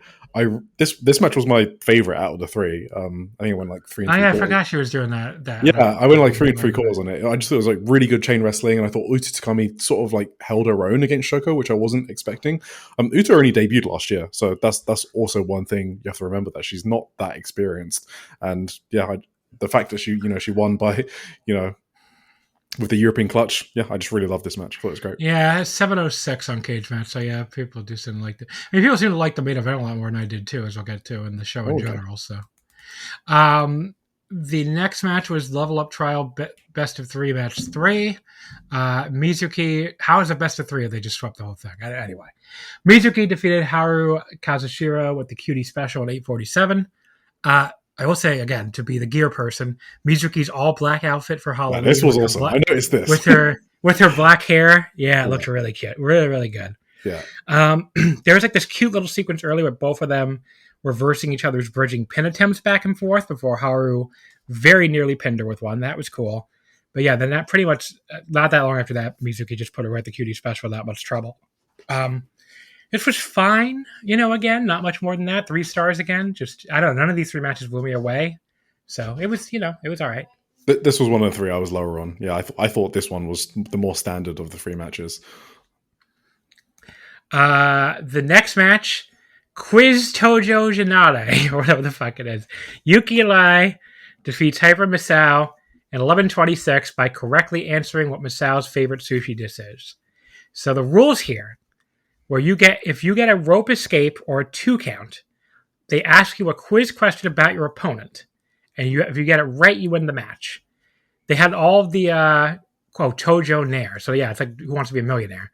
So like they had all the millionaire tropes where they each asked the audience. They could do 50-50, which I don't know. They never did 50-50 the entire time. Like that's the most powerful one, girl. You get rid of 2 wrong answers, and it's only 1 wrong and 1 right. They both tried the phone a friend, and they both tried the crowd. One of them each tried each. I mean, Miyu Yamashita was Yuki Arai's phone a friend, and Yuki never called her, which I thought was funny. Shoko was Misao's, because Yuki, people don't know, like, the joke with Miyu is that she's kind of a dum-dum. Like, she was really, really dumb on the, they did, like, this quiz show, what was it called? Like this quiz show on like DDT's like little entertainment show, I guess, that they used to air on I don't, maybe they still air it, I don't know, but they used to air it on Abema. And I remember that was when Natsupoi was still in Tokyo Joshi, and she was like the biggest dummy. Like she won an award for being the dumbest one, which she's explained a few times that she did not try in school at all, and like didn't pay any attention and just like crammed before every test. So she doesn't remember anything from school. So yeah, she was the biggest dummy, but Miyu was up there too. So yeah, nobody wanted to call Miyu to ask, or I mean, Yuki didn't want to call Miyu as her phone a friend. But yeah, so Arai got the first 2 count fall. She basically got the prefect, which is from wrong. So the match continued. Misao got the first 2 count, and she was asked, how early does Yuki wake up on a match day before leaving the house? I want to be like, how would they know some of these? It's just a random guess. But yeah, she guessed 60 minutes, but it's actually 120. So there you go. Misao got another 2 count and was asked a question about the lyrics of an SKE48 song where, that's where Yuki Arai used to be a singer in, and she got that one wrong. Misao was asked, she needs to get Yuki's rope break correct. She called Shoko Nakajima for help. Shoko guesses Scorpio, which is also wrong, apparently. Apparently, Yuki Arai is a Taurus, just like I am. So I have something in common with Yuki Arai, everybody.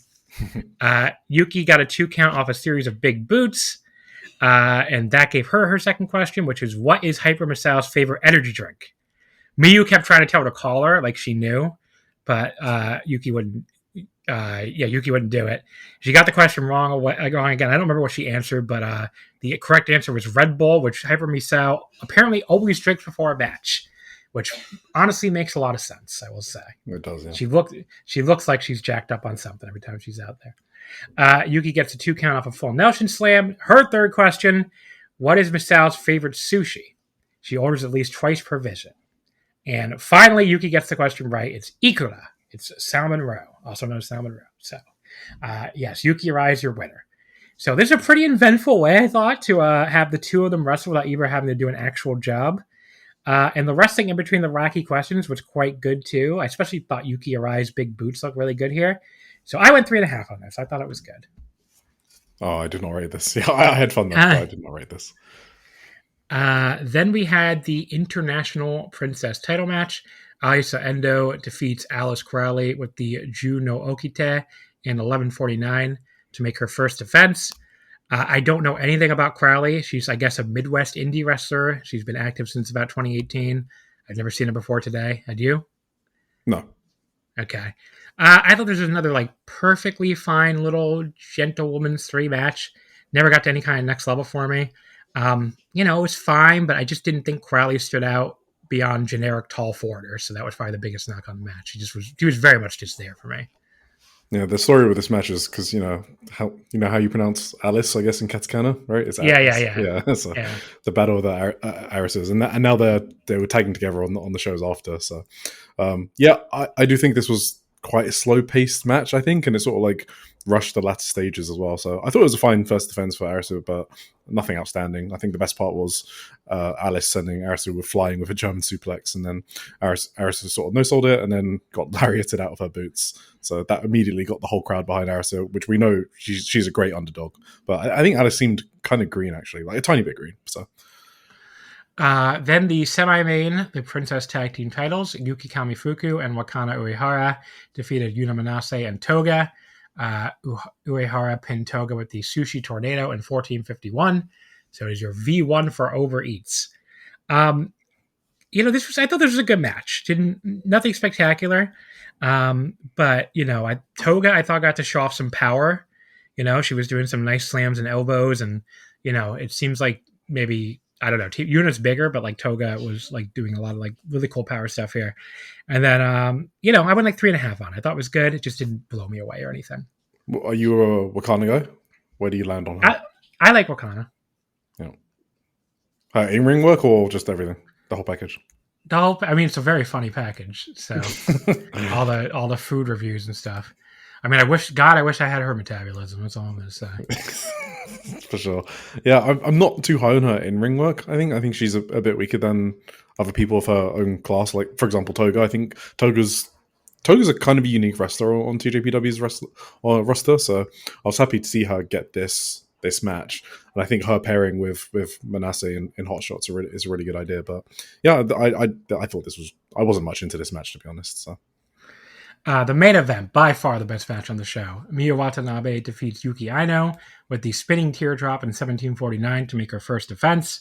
So this had a really hot start. Both girls were just like immediately running at each other with shoulder blocks. It was one of those like hell yeah kind of moments. Just kind of felt like two dumb jock girls just ramming into each other.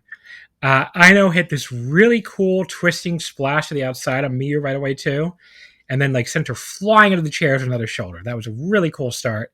There were some sick forearms from both girls, just turned into a real big power battle. Miyu managed to survive the full Nelson of love and passion and finally put her right at the spinning teardrop after went almost 18 minutes. I thought it was pretty awesome. Just both girls trading bombs. I went 4 stars on it. Definitely match of the night. Don't even think it was close. Same. I love this. So I think I love Miyu Watanabe. I think she's genuinely one of the best wrestlers in the world. That is an opinion that I keep repeating. I keep saying. I buy into I feel like she has no wasted movement in any of her matches. She is always doing something to help sell the match to you and like suck you in. Like whenever I watch her, I feel like what I'm watching is real, and that's kind of the main type of wrestling I like, is when I can suspend my disbelief. And she does that more than pretty much any other wrestler I watch. She's absolutely one of my favorites, and I think here as well. So the interesting thing about me as well is she's sort of doing a tiny bit of a heelish gimmick. It's not over the top. It's kind of subtle, and the way they refer to her on the roster is like Muderella, which is like a monster Muderella, which is like play on Cinderella. So like backstage in interviews, she's like trying to make the interviewers uncomfortable, like asking them, "Do you think I'm a princess?" And she's like forcing people to tell her she's a princess. And I think that's a really smart evolution of her character, because you need someone to play that sort of, because TJPW doesn't have heels. So you need to create some barriers for people in order to like elevate them. And I think her adapting her character so she can be that roadblock to people like Uta Takami and other people that level, like Yuki Aino, I guess, and other people down the line, I think is really smart. Because in her first title run, she only faced like vets and outsiders. So this is like the real title run where she's going to face the younger people on the roster and help bring them to a higher level. So I just wanted to go on that because I really think Miyu needs to be appreciated more. I feel like if she was in another promotion, we'd all be calling her like one of the best wrestlers in the world. And I think she sort of showed that in this match as well. She had some awesome selling. So the other thing too is like, her next defense is actually against an outsider again, but I hope that's the direction to go. Miyu's whole thing is like, right, she wants to be a princess and she knows she's a monster. Like it's kind of her whole thing. Yes, yeah, exactly. Yeah. So it is a cool little dichotomy. She's like, she knows she's very, very strong. She's going to be very tough to beat. Because the whole lead up to the title reign was like her having to get in touch with the princess or whatever. But yeah, I mean, it's interesting. She's definitely going to be an obstacle, like you said. So yeah, she's one of the reasons I started watching promotion. She's the reason I continue watching the promotion. She's just outstanding in every single aspect of her work. And I thought this was like one of Yuki Aino's best matches as well. So I'm just hoping after this J-Rod defense, which that is kind of odd that they're just bringing in outsiders and shooting them straight into the Korakuen Hall main event. But after that, I'm hoping she starts facing the people that need to be elevated in the roster. So, but yeah, I'd say that definitely kind of a one-match show. I mean, the one match, definitely worth checking out the main event. There's really nothing else in the show you have to watch, in my opinion. I mean, the quiz match was funny, but that's not essential viewing. I just didn't really. I mean, it sounds like most people like Shoko and Uta better than I did. I like the level up trials as well. Yeah. All right. Next up for Tokyo Joshi is the All Rise Korakuen on November 9th. So it's coming up pretty quick, actually. So that has the Mayu Iwatani versus J-Rod princess title match. I have no idea who J-Rod is. She was like in OVW or something. I have a feeling like independent wrestlers just send an application in and then they just pick them. I don't really know how it works. Then we have the Princess Tag Team titles. Yuki Kamifuku and Wakana Uehara defending against Himawari and Shino Shizuki. That could be pretty good. Yep, Himawari's awesome. So. Shoko Nakajima is defending the MLW Women's World Featherweight title against Viva Van, the New Japan strong trainee. Did she not get an All Elite graphic, or did I make that up? Maybe she did. I don't even remember. Okay, I don't know. Maybe I made it up. She's definitely appeared a bunch in Ring of Honor. I just don't remember if she got an All Elite graphic. The opener so far, or the first match of the four that's announced so far, Hiroyo Matsumoto makes an appearance here back in Tokyo Joshi again to team with Yuki Arai again as they take on Yuna Manase and Toga. So I guess Yuna Manase is going to stick around a little more. Yeah, so I think Toga even teased going to Gam Pro, Yuna Manase's home promotion, to do some tags. So we'll see. There you go. DDT now. We'll finally get over to the men's promotions. We only have two of them to talk about this week. The first one is DDT, and they had a Korakuen show the following day on October 19th, the Wrestling Harvest Crimson Sky. Okay. It was the usual, we don't know how many fans it did crowd. I don't think it was a sellout, though. It looked like a decent crowd, but it didn't look like a sellout or anything. The opener was Naomi Yoshimura, Soma Takao, and Kazuma Sumi defeating Keisuke Ishii, Murinetsu Nakamura, and Hinata Kasai. Sumi pinned Kasai with a schoolboy at 8:26. Some very fun, fast-paced stuff in this opener, as you probably expect. Hinata does throw very light forearms, but I guess he just started, so he's slightly getting better at them. But yeah, they started off even worse than this. That's something. His drop kick off the second rope out of the corner didn't look particularly impressive either. Sumi ends up, like I said, pinning him with a little schoolboy after going through the middle ropes as a setup. It was better early, but it slowed down quite a bit when Hinata got in there, as he's just very green. But still a fine little opener. 3 stars. Yeah, you can tell he's green as well because he does that classic rookie shuffling thing where you can see that he's trying to remember his spots in real time. So, but I'm sure he'll get there. And I guess he's lucky because if it doesn't work out for him, he could just do death matches, I guess. But even though he doesn't want to do that, The real reason I agreed to this podcast was for my shilling of Kazuma Sumi. So I needed to get that in because I love Kazuma Sumi. I think he's one of the best. He's super over. He can get beat again and again. Doesn't affect him. He just fits the vibes of DDT perfectly. So I'm also waiting for Muntati Nakamura, to officially make the jump to DDT from Gampro. He's on a lot of the shows. So if they give me Sumi and Nakamura in a 15-minute time limit draw at the Degeneration show, I'll be happy. Match number 2, Chris Brooks, Antonio Honda, and Takashi Masada defeated Super Sasadango Machine, Akito, and Fuminori Abe. Honda pinned Sasadango with the diving fist drop in 12 minutes. It's just like pretty much just your typical goofy DDT comedy undercard 6-man. I really didn't take any great notes about it or anything. I didn't really notice anything about it. Well, the only was what it was. The only noteworthy thing was Dino was out with appendicitis. And so he was replaced by Fuminori Abe on this match. But Dino came out later and he said that he was going to be back at Ultimate Party, right? And, he said he cleaned up the toxins within his body, had a detox, and he would show us the cleanest Danshoku Dino ever. So he's sort of like doing a redemption gimmick. And then... Yeah, and then he shoot appendicitis, or they just turned. I think it's shoot. Like he got an appendix removed, and yeah, they're sort of like turning into that happened to me a long time ago, and that does suck. So, yeah. God bless it. God bless it. So they're turning it into a gimmick, and he's facing Sasaki at Ultimate Party. I don't know if you remember the match 7 years ago at Ultimate Party. Yeah. So it's kind of funny. He's doing a clean gimmick, and then he's being put back into a match with Sasaki at Sumo Hall. But yeah. Match number 3, Daichi Sato and Rukia defeated Jun Akiyama and Tomomitsu Matsunaga. Sato pinned Matsunaga with the Mad Splash in 8:45. Good little undercard tag here. I like the fire Matsunaga showed opposing the 2 young guys. Where the fuck has he been, by the way? Is he like one of the offshoots again, too? Oh, which one, sorry? Matsunaga? Oh, he's on some show. He's normally teaming with Akiyama just on random shows. So I see. Okay, I think they're like friends. He's probably like part time at this point, I guess. Yeah. There was a little bit boring, like outside the ring brawling with Akiyama and Rukia, but like other than that, I thought this match was pretty good. Daichi, he hit a really hard PK on Matsunaga, then the Mad Splash for the pin. 3 and a quarter. Pretty good. Pretty good. I love all the cat calls for Daichi from the girls. He is so popular. Love Daichi. He's so popular. Rukia is the guy I care the least about in DDT. He's like my Lady C. There's a guy on the Super J-Cast Discord. His name is Sexy Rukia. So I hope he's not listening. I hope he's not listening right now. He's a charisma black hole. But yeah. Match number 4, Mao, Kanan, and Kumadori, with Kimihiro, of course, defeat Daisuke Sasaki, Hideki Okatani, and MJ Paul. Mao pins Paul with the Cannonball 450 in 12:43. I really think Kanan really needs to ditch the fucking overalls if he ever wants to take it more seriously, even in this promotion. They look so fucking ridiculous. Yeah. Mao pins Paul at the 450. I just said that. Gentleman's 3. This is fine. Yeah, I was originally like confused about like the Strange Love connection, how it like came about. Mao left 37 Kamina, the Sauna Boys, where he fit in really well, and then he just randomly teamed up with Cannon. But I think over time they're finding their own identity.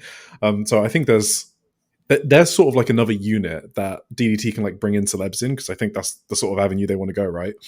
So like the Sauna Boys and Strange Love connection. So I think that's pretty cool. But I think Mao has like you said, Mao has like infinite more coolness than Cannon. So Cannon was trying to look cool doing Kumadori's dancing, but he came off like a lovable dork. So yeah. Match number 5, Kazuki Hirata defeated Shinya Aoki with the Miracle One-Shot Cradle in 7:25.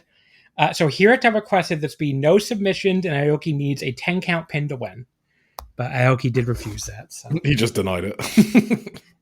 Hirata went for the Korakuen Bomber, as he's now calling it, which is I don't think actually has he called that for a while? I can't remember. Doesn't he change the name? Maybe he changed his name. I think he changed the name of it. Yeah. But Aoki just steps behind him, chokes him out, and then goes to pin him immediately, but then lifts him up at 2. Aoki he went nuts with a chair on the outside for some reason. He was like beating up the ring boys. This was so funny. The ref, and then he was even choking out GM Iwabayashi when he tries to stop him. So Iwabayashi gets involved. He stops Aoki on the top rope. He helps Hirata hit a double team STO on him. The ref dived in. He dove in, I should say. He almost fast counted a double pin, but Aoki still kicked out. Inubayashi then gives Aoki the GM stunner. Hirata goes to the Miracle Cradle. Aoki cuts back for 2, but Hirata cuts back the cutback and actually gets the 3. So after the match, Aoki offers them both the handshake and all 3 hug. But yeah, I don't know. Did you see the backstage comments?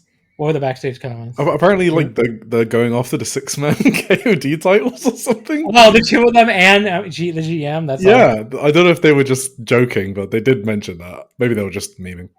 Yeah, Aoki and Hirata carried Inubayashi out on their shoulders. That would be fun if they did do that, though. Fun for what it was. I had a good time. 3.5. Yeah, this was just a lot of fun. Yeah. Semi-main event. Oh, there was a great moment too, where like the I think it was like the DDT. One of the announcers or something said like you'd never. I think he said in Japanese like you'd never know it, but these are both KOD champions, both former KOD champions. Yeah. KOD tag team titles: Yuki Ino and Yuki Onaya defeated Katsudata Higuchi and Yuki Ishida. Naya pinned Ishida with the world's best backdrop in 22-20 to make their 5th defense already for the Apex. Wow, they've really been going through these defenses. The tag division's been going hard in DTT this year. I think it's been really good. So this match, again, was also really good. Naya and Higuchi just chopped the fuck out of each other at one point. Naya just like, catches him right out of that with a really nice black hole slam. He tagged out to Ino, who also just like engaged in this really battle hard chop with Higuchi. Ishida then gets to kick out of a chokeslam from Naya. Then he recovers in time to cut him off on the ropes and hits a very big suplex, or superplex, I should say, like an even bigger superplex than normal, just really crashing the mat. We got some close near falls for Ishida on Naya after that. The crowd was very loud for them. They clearly were like into this idea of them winning the belts. But Ino ran back in and cut them off. And then he also hit a huge spear on Higuchi. Ishida almost pinned Naya anyway with this like cool little takedown straight into a roll-up. But Naya cut off his sumo charge with a knee to the gut. Then he had a second running knee for a 2 count, followed by the big backdrop suplex hold for the pin to retain. Great match, and the closing stretch in particular really put over the top for me. So I went 4 stars on this. I thought this was awesome. This was fucking awesome. So I had circled this as my potential match of the night when the full card was released. So you mentioned the crowd was on Ishida's, they were on going crazy for the match. I think this was all about Ishida. This whole build and the match was about putting Ishida over. He's been taking a lot of pins throughout the year, a bit of a loser. This was about putting him over, and I think they largely achieved that, especially with the post-match. The entire Korakuen Hall clapping and cheering for Ishida. I think this was like a career-defining moment for him. Yuki Onaya said that he should stop calling himself pathetic or embarrassing, and that he has amazing seniors around him in Harry Mao. He told him he isn't pathetic. He's one of DDT's strongest wrestlers. And then that's when the crowd just started chanting for Ishida. So I thought Ishida was awesome, and I was really happy to see this match. Then we had the main event, the KOD 6. Oh, you didn't? They announced the Ultimate. Oh yeah. After that match, the current Sendai Girls Tag Champions, Team 200 Kilogram, Chihiro Hashimoto and Yu appeared on the video screen to make a tag title challenge for Ultimate Party. Crowd popped huge for that, but then Strange Love Connection also wanted in, so apparently it's a survival 3-way. So I think that's elimination. Yeah, I'm really excited for this match. Team 200 KG were in DDC earlier this year. Have you seen any of the Tokyo Gardens show where they're like at a barbecue and they just do like wrestling? No, it's like Falls Count Anywhere. Well, Team 200 KG were in one of those shows, and they were just eating food the whole time while brawling was going on. And then Naya tried to disturb them, and then they just threw beer all over him. So it was a lot of fun, and I guess you enjoy that so much that they're back for more. So yeah, I'm really excited about that. And Yu is obviously retiring soon, so like 28th of December. Yeah. So yeah, she gets to appear in a big Ryogoku show, which is cool for her. And she started in the system too, because she started in Tokyo Joshi. Yeah, of course, yeah. The KOD 6-man tag title main event, Yuki Ueno, Toy, and Kaisei Takachi. I never know how to pronounce his name. Takechi,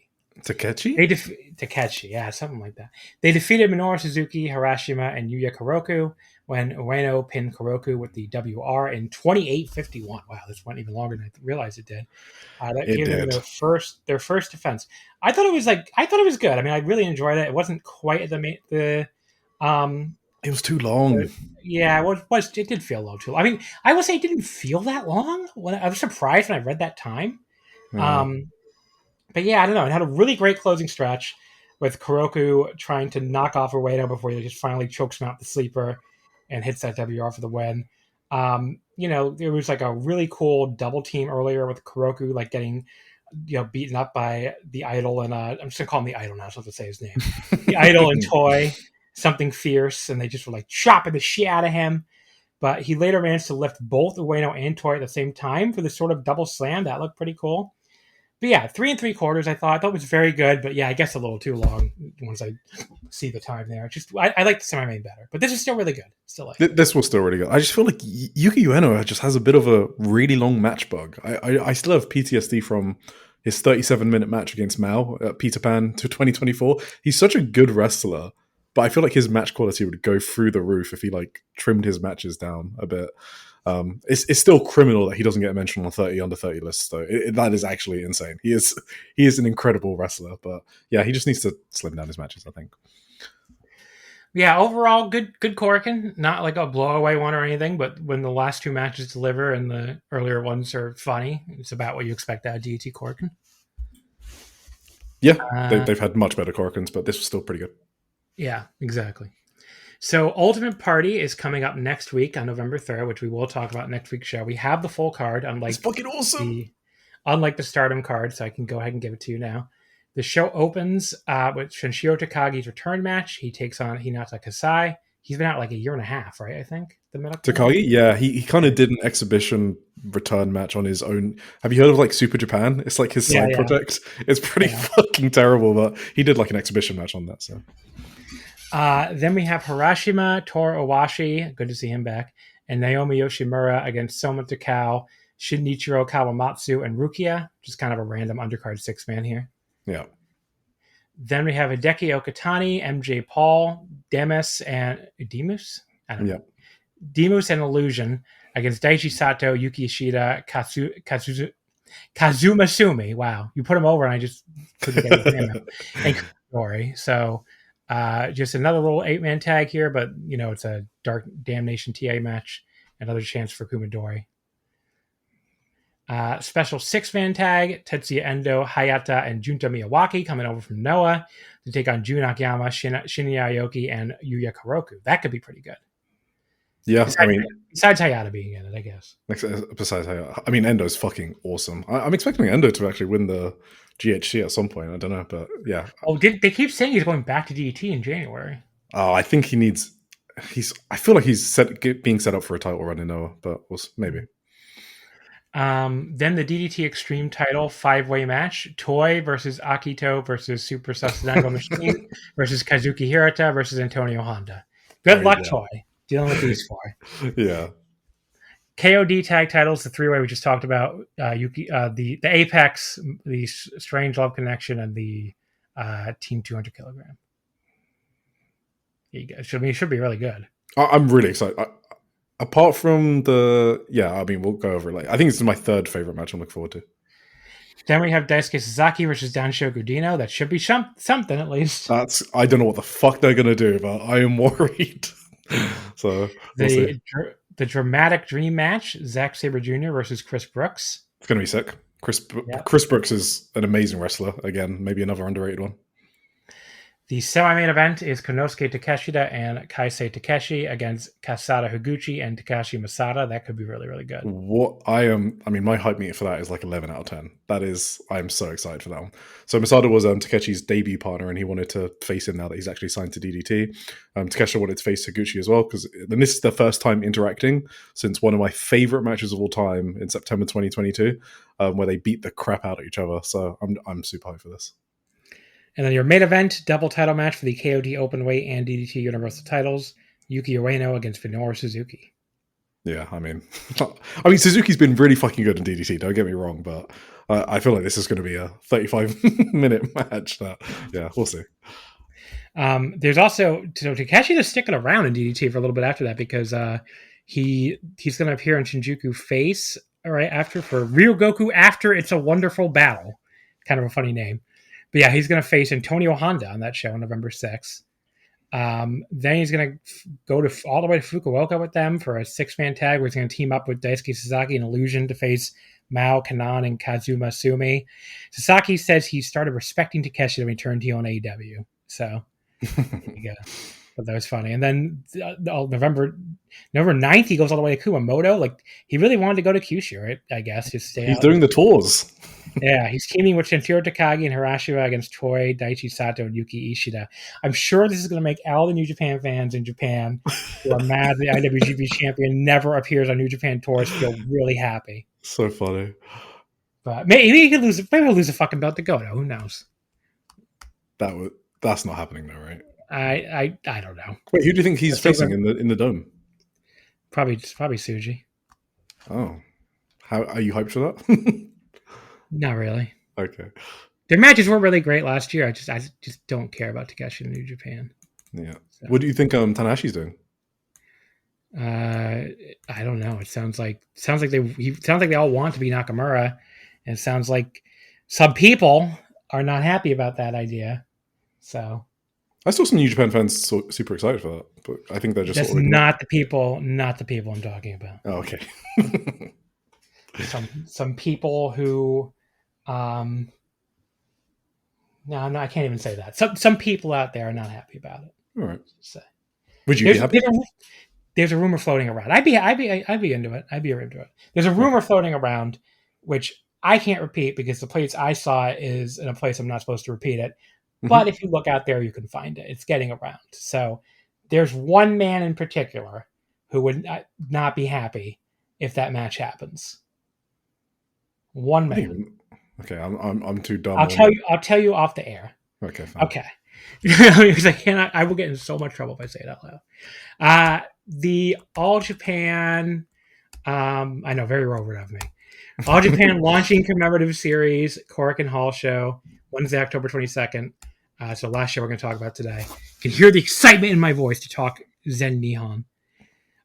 This show did a good number. Did 1,322.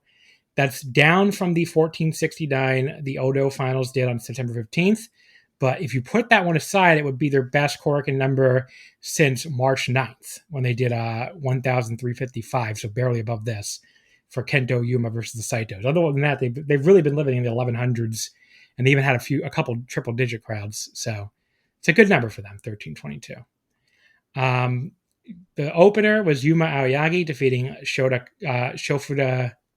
God, what the fuck's this guy's name again? Shota Kofuji. Thank you. Mm-hmm. He beat him with a diving elbow drop in 9:33.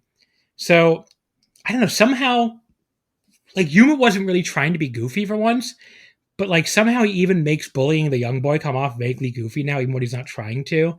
Maybe I'm just too like I've seen this man be too goofy for too long now that I can't take him seriously.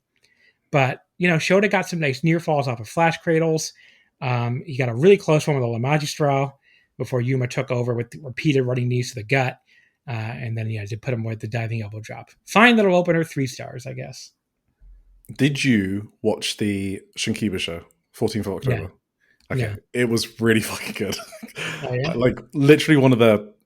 If I was ranking shows of the year, it would probably be like 1 or 2, maybe probably second. Just top to bottom, it was fucking great. The Shinkiba show is always good. The crowd is so fucking loud. And I don't know if you've noticed in general, but All Japan tend to have the loudest crowds, or some of the loudest crowds in Japanese wrestling. So like, even though, they're not sending out Korakuen, the fans that do show up fucking, they're super loud. But anyway, so Kofuji is like one of these rookies. So he's from Osaka style wrestling, who's getting a bit of more buzz and sort of like shooting up the rankings a bit. So after the match, I think Yuma said that he's basically trying to get Shota Kofuji signed to All Japan.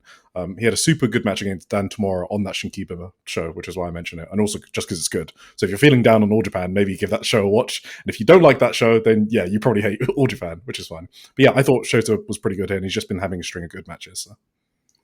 Match number 2, Hokuto Omori, Akuma Arashi, Kuroshio Tokyo Japan, Takashi and Seigo Tachibana, defeating Jun Saito, Naruki Doi, Dan Tamura, Yuko Miyamoto, and Hikaru Sato in 10:50. Omura pinning Tamura. Jiro coming out to something other than his own theme song. In this case, that Hokuto Gun rap is never not incredibly weird. But thank fuck for that. I like the entrance. I don't know. Oh, God. All you are such grouches. But I love the Hoktogun theme. It kind of slaps, no? It kind of does, yeah. Yeah. Jiro at one point, he takes a cameraman's camera and starts just taking pictures of Tachibana while Jun is just stepping on him in the ring. But like he's doing it with like a completely serious look on his face, which makes it even funnier. But that was a funny little comedy spot. Also kind of funny was Takeshi encouraging the crowd to chant for him while being actively held in a chokeslam grip by Jun. So he's still over. I know, it's crazy. Yeah. There was this really weird spot though where the like Hokuto plus Yankees team just like all stood around in the ring looking at each other for what felt like an eternity before Hokuto finally just like charged and hit Dan in the corner with a running knee. I couldn't tell if that was supposed to be a joke, if they really were just like lost track of the match or what. It just was really weird. Hokuto put him away at the cross-legged driver thing, the Musou Isen or whatever the hell it's called. Weird match, amusing for a comedy match for a while, but the ending was just like so bizarre and I don't know, 2.5. It was just average. So Hokuto kind of turned it on in this match, I thought. It made sense, I guess, for the end of the night. Yeah, but exactly. And also on that Shinkiba show, he wrestled completely seriously. Like, he wrestled hard on that show in a tag match. So when he was having good matches, I was like, oh, they're doing something with him. And then the end of the show made sense. Match number 3, the Havoc team of Shotaro Ashino, Zion, and Odyssey defeated the Baka no Jidai team of Hideki Suzuki, Kengo Mashimo, and Fuminori Abe. Odyssey pinned Abe and 7-18 with a diving body press. Nothing to this one at all. I don't understand why the crowd likes Havoc so much. Someone needs to explain this to me. They love this fucking stupid unit. It's very bizarre. I despise Odyssey. So, okay.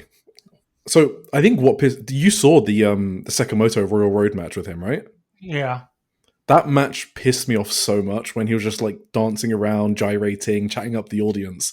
Just shut the fuck up and wrestle. Like, you're in there with Daisuke Sakamoto. Like, this isn't NXT. And in some matches, I can just hear him off screen yapping away. I feel like he just needs to chill the fuck out on getting himself over. Just, I get the crowd like it, but on the Hokkaido tour that they're on right now, I was watching it last night, and he just always needs to be the center of attention rather than letting others shine. So I hate people like that in my personal life. So maybe this is a me thing, but yeah, I absolutely can't stand him. Yeah, I gave this 2.25. I didn't like it. Yeah, Fuminori Abe was the best part of this match. He's funny. Ren Ayabe and Talos defeated Ryuki Honda and Naoya Nomura. Ayabe pinned Honda in 10:55 with the Death Roulette.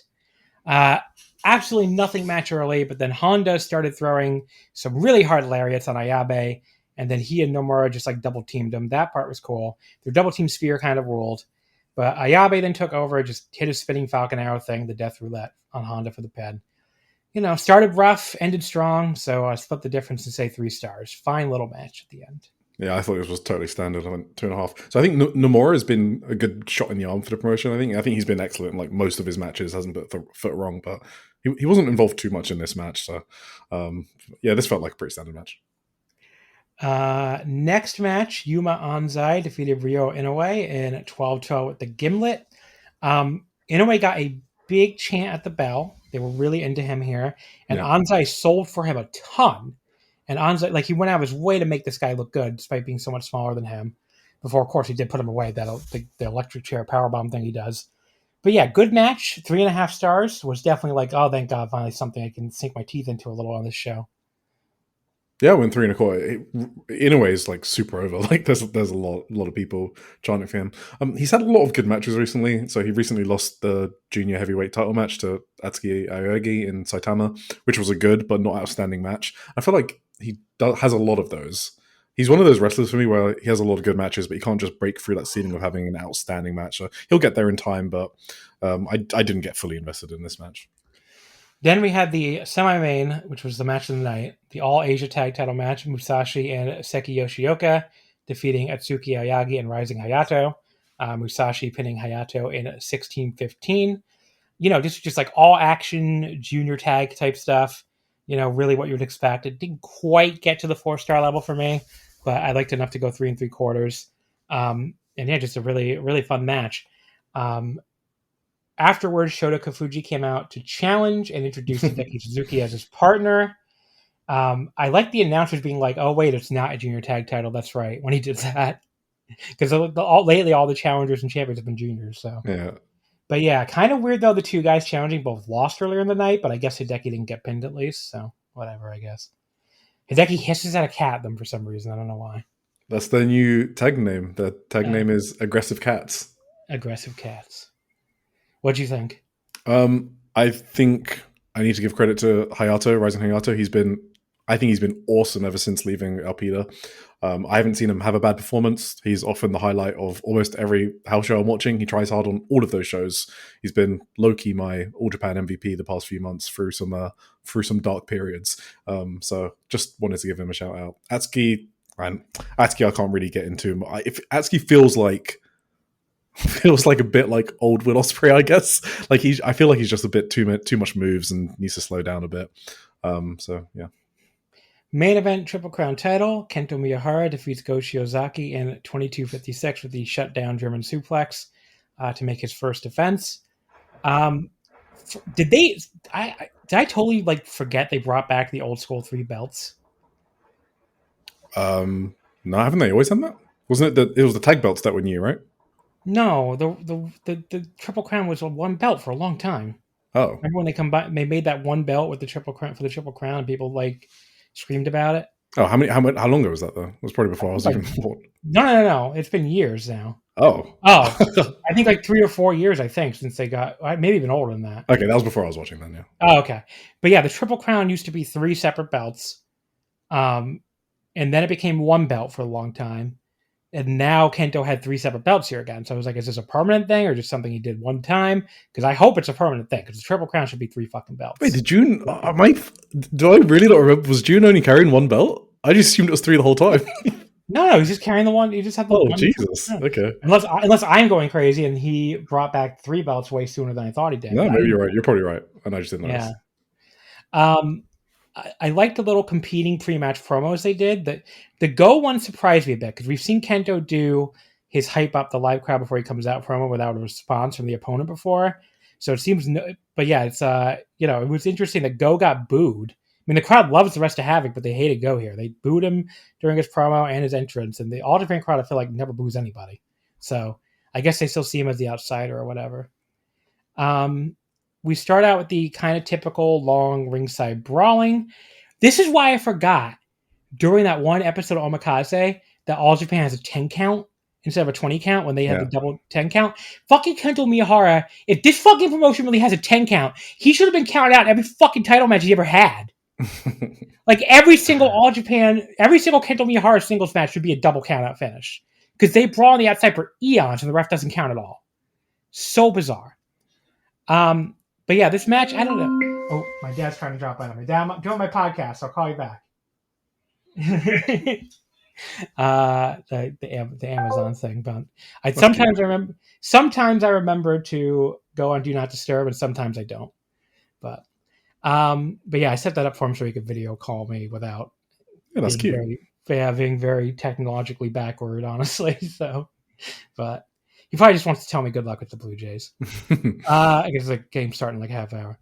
But yeah, so they fight over. I don't know. The match is just kind of boring and interesting. They fight over a superplex for what felt like eons at one point. The resulting Go twisting superplex did look pretty cool, but it felt like it just took way too long to get there. They do get into some pretty good bomb throwing after that. It just feels like it was still a little too slow paced and a little too much laying around. But at least Go did absolutely destroy Kento's chest. So you got to give him credit for that. Kento finally did put him away with the shutdown German. I don't know. I didn't think there was anything special. It was good. Oh, you're the low man on this one, right? Yeah. Everybody else seems to be at 4 and 4 1/4. I'm 3.5. I'm 3.5. I went 3.5. Yeah. It was a good match, but I didn't think it was out. I didn't think it was great. I didn't think it was any kind of great match. So, yeah. So the feud itself has been really fun. I think it's the most fun I've had with Kento all year, actually. He's been awesome in the build up. The preview tag again at the Shinkiba show, it was a good show, guys. The preview tag I went 4 stars on. That 8-man main event was really good, and that got me hyped for this match. But it feels like the people parachuting into this match loved it way more than like regular All Japan watchers, and normally it's like completely the opposite. So I think what Dave gave it 3.75, and normally his ratings are basically useless nowadays. So I noticed Odd Jobs and Mitch, shout out to my DDT brothers. They had like the same thoughts, like 3.5, 3.75. So I feel like the regular viewers didn't rate it as much as the people coming in and wanting to see Go versus Kento. You know what I mean? Yeah, totally. Yeah. Because I think a lot of the regular All Japan viewers, you've seen this match with the Kento a million times by now. Yeah, it was sort of a standard formula, and you're right. It really took a while to get going. There was some really cool. So I actually did like the sort of like dueling over the Brainbuster, just because I kind of like when people tease spots rather than just give it to you, and then it gets a big pop. That sort of thing is kind of cool to me. I liked Shiozaki sort of selling a knockout from a running boot. And I did buy it on one of Shiozaki's finishes, like the limit break and then the lariat after. So Kento having perfect kickouts. These are all good things, but they didn't make it to like where I would think this is like a match of the year contender or anything like that. Or even like even just a great match. I didn't think. Yeah. I just thought it was a good match. Yeah, I enjoyed it. But yeah, overall, it was okay, I guess, for an All Japan Korakuen. I mean, the semi-main was. I mean, the last three matches were all good to very good. Just the undercard was kind of a slog, and there was nothing that reached the point of great. So not a bad show or anything, but just a very there show.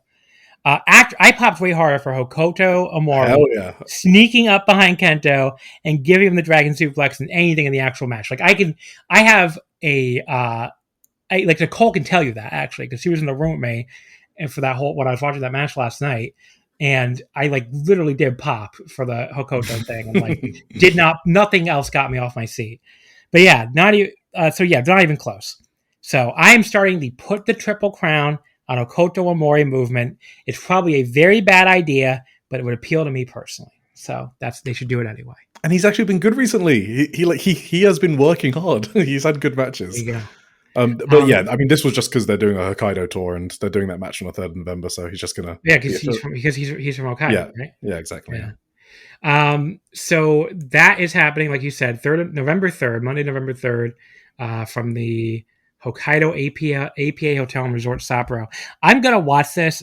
There's no way I can fit this into next week's episode. I don't think, because we have to do Old Award, Stardom Old Award, DDT, Ryogoku, and New Japan. I can tell him maybe I can get him to watch it with me instead of the Dragon Gate Osaka show. I don't even know if that show's anything big. Make him watch it. Yeah, Arbut, if you listen, we got to. I know you do listen. I think every week. We got to do All Japan instead because it's Hokuto Omori's big title shot. So, I'm going to get a executive decision, cut Dragon Gate's Osaka show, and go to All Japan. You can just watch a few matches from that Dragon Gate because I think there are some good matches being booked on there. Yeah. The All Japan Hokkaido. But yeah, so that's Monday. Yeah, the Monday Hokkaido show, it has they do so many title defenses now, I feel like. Another Triple Crown match already. Yeah, Kento Miyahara defending against Hokuto Omori is the main event. The semi-main is the All-Asia Tag titles, Musashi and Seki Yoshioka against Hideki Suzuki and Shota Kofuji. And there's really nothing else to do on the show. So, just a bunch of random tags after that. But yeah, there is your All Japan talk, which, it's pretty much... Well, I guess some promotion, the flagships still talked about All Japan sometimes. I was going to say it's pretty much just us and the Emerald Flow show talking All Japan, but the flagship actually does talk about them sometimes. Weirdly, yeah. Yeah, I know it's like so out of place. Of all promotions in Japan, yeah, exactly. Yeah, it's like I don't know, like they're not even like big anymore. Really, it's just the legacy of the name, I guess. Rather than like, are they going to talk about the Marigold show? You think? I don't know. I think they mentioned it last week. I didn't listen. I didn't hear last week's episode, to be honest. So, yeah. All right, we can wrap this up. We did it. We got this done in time for me to watch the Blue Jays. Blue Jays, yeah, coming up in about 30 minutes. So let's go, you savage. I need. Oh no, it's actually okay. So they're going from the youngest pitcher to pitch in the playoffs to one of the oldest. So I don't know how the fuck this works. So you like pick pitchers before the match and like gets released, or how do you know? The starting pitchers are on like a rotation. That's what they call it, a rotation. So like starters only pitch like once every 5 days. Oh, interesting. So yeah, they released it before the game. So yeah, it's Max Scherzer going tonight. Savage will not be pitching tonight. Is Ohtani doing anything cool? He's going to hit. I mean, he's pitching tomorrow. So is he a better pitcher than the hitter, or what's his main thing? He's a better hitter. I think he's a better hitter than a pitcher. Okay. Yeah, but he's still a really good pitcher too, which is why he's so good. But is he just like the GOAT now? Is he like? Does everyone recognize him as the GOAT? Yeah. Nobody can do this. Nobody else can. Yeah. I mean, I was about to say. He basically. I saw someone describe him as like an experiment to see how far you can push the human body, because because the pitchers have to recover. Like that's why they only pitch once every 5 days, starting pitchers, because they need all that time for recovery, because it's incredibly exhausting to get up there and like get the energy to throw a baseball 100 miles an hour for like 90 times in a game. Yeah. So apparently I've read somewhere that he sleeps like 14 hours a day or something. What the fuck? Yeah, so he like sleeps 10 hours for his regular sleep and then takes like 4 hours worth of naps or something. So like he focuses almost all of his energy on recovery basically when he's not playing. Do you have more than one pitcher a game, or? Yeah, so when you take out the starter, then you go to the bullpen. Okay. So the bullpen has your relievers and your closer who pitches the last inning usually. The Dodger bullpen is absolute dog shit. It's like the exhaust port on their Death Star. So that's how we destroyed them in game 1. So if we can make the starter throw too many pitches like we did in game 1, which we did not do in game 2 because Yamamoto was able to go the whole game, which almost never happens these days. But if we could do that again tonight, I like our chances. We can. So when is a pitcher out? Whenever the manager wants to take him out. Oh, okay. If he gets like too tired or whatever. If he gets too tired, if he starts sucking. Right, okay.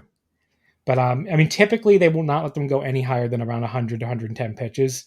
And that's like a pitcher who is really good and really like rested and like not, younger.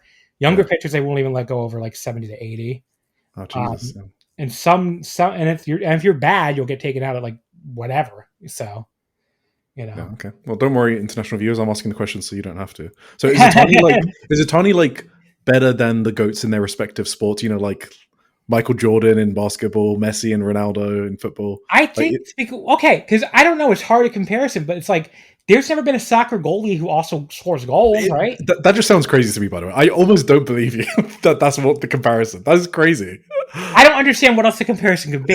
I mean, look, it's hard in baseball is one of the only sports where you could do this because you do the two different things in different half innings. Right. Yeah.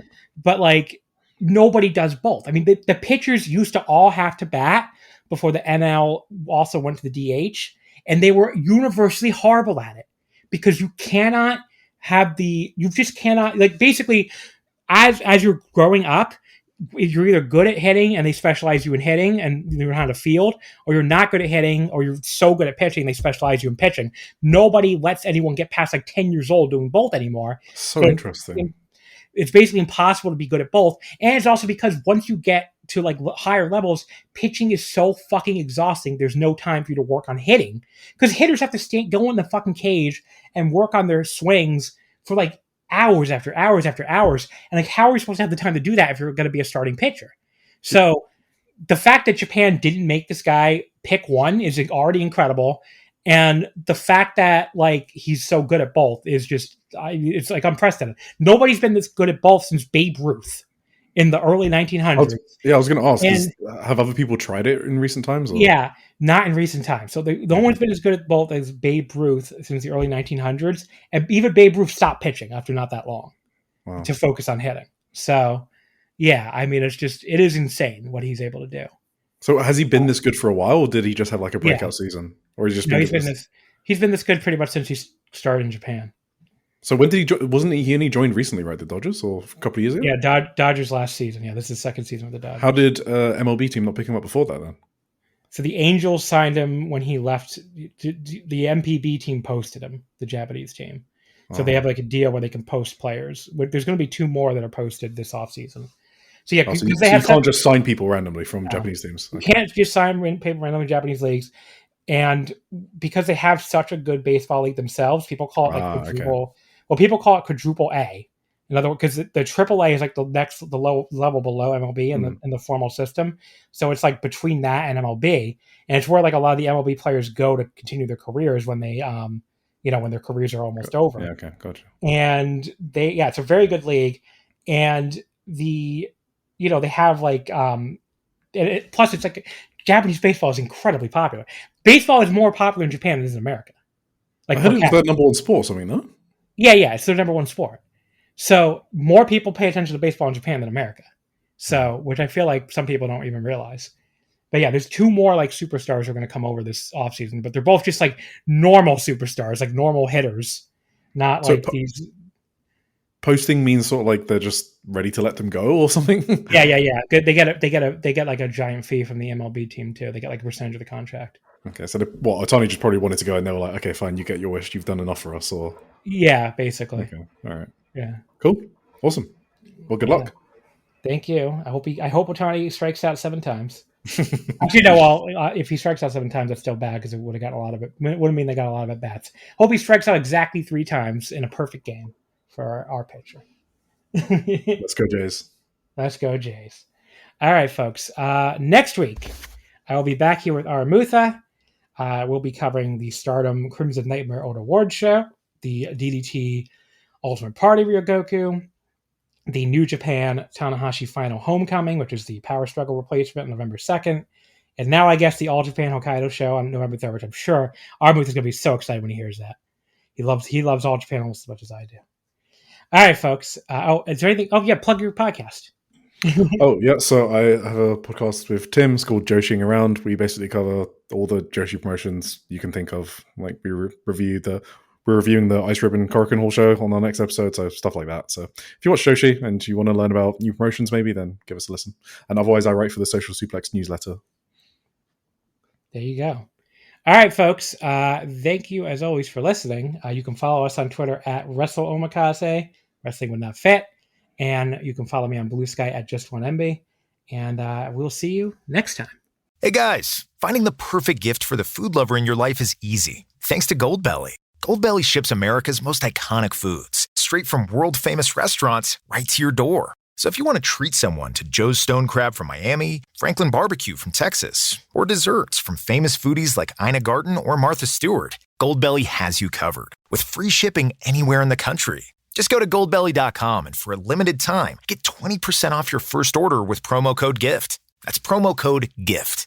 If you're a podcast host, listen up, this one's for you. My name is Allie Jackson. I'm the host of Finding Mr. Height, a dating and relationship podcast that I've been doing for 4 years now, sharing my positive and practical approach to dating that's built on my own life experience. And I wanted to share another experience that I've had, my secret behind monetizing my show. It's called Red Circle, and I was just telling my colleague about how much I love their platform. With Red Circle, not only am I getting a seamless hosting experience, but I also love the support I receive in ad sales. It's not just typical ad sales either. It's targeted opportunities based on my show and my life. And the platform is super simple. You just set your preferences and Red Circle matches you with sponsors that align with your show. You can vet every opportunity and their platform gives you great analytics. More recently too, my Red Circle team has brought me opportunities outside of my podcast on social media to really augment the podcast partnerships, bring them full circle. I just can't recommend them enough. If you want to give it a try, go to redcircle.com to get your free trial. That's redcircle.com for a free trial. Hello, Voices of Wrestling listener. Dave Ryan here. Have you ever wondered to yourself how many hidden gems are hidden away inside the last years of World Championship Wrestling? Have you ever asked yourself how many tenuous gags can be made about the name Mike Enos? And have you ever thought about what it sounds like for 2 Irishmen to interpret a very chaotic company through its B-show? The answers to all this and more are just a click away. Check out Days of Thunder every second Thursday on the Voices of Wrestling podcast network.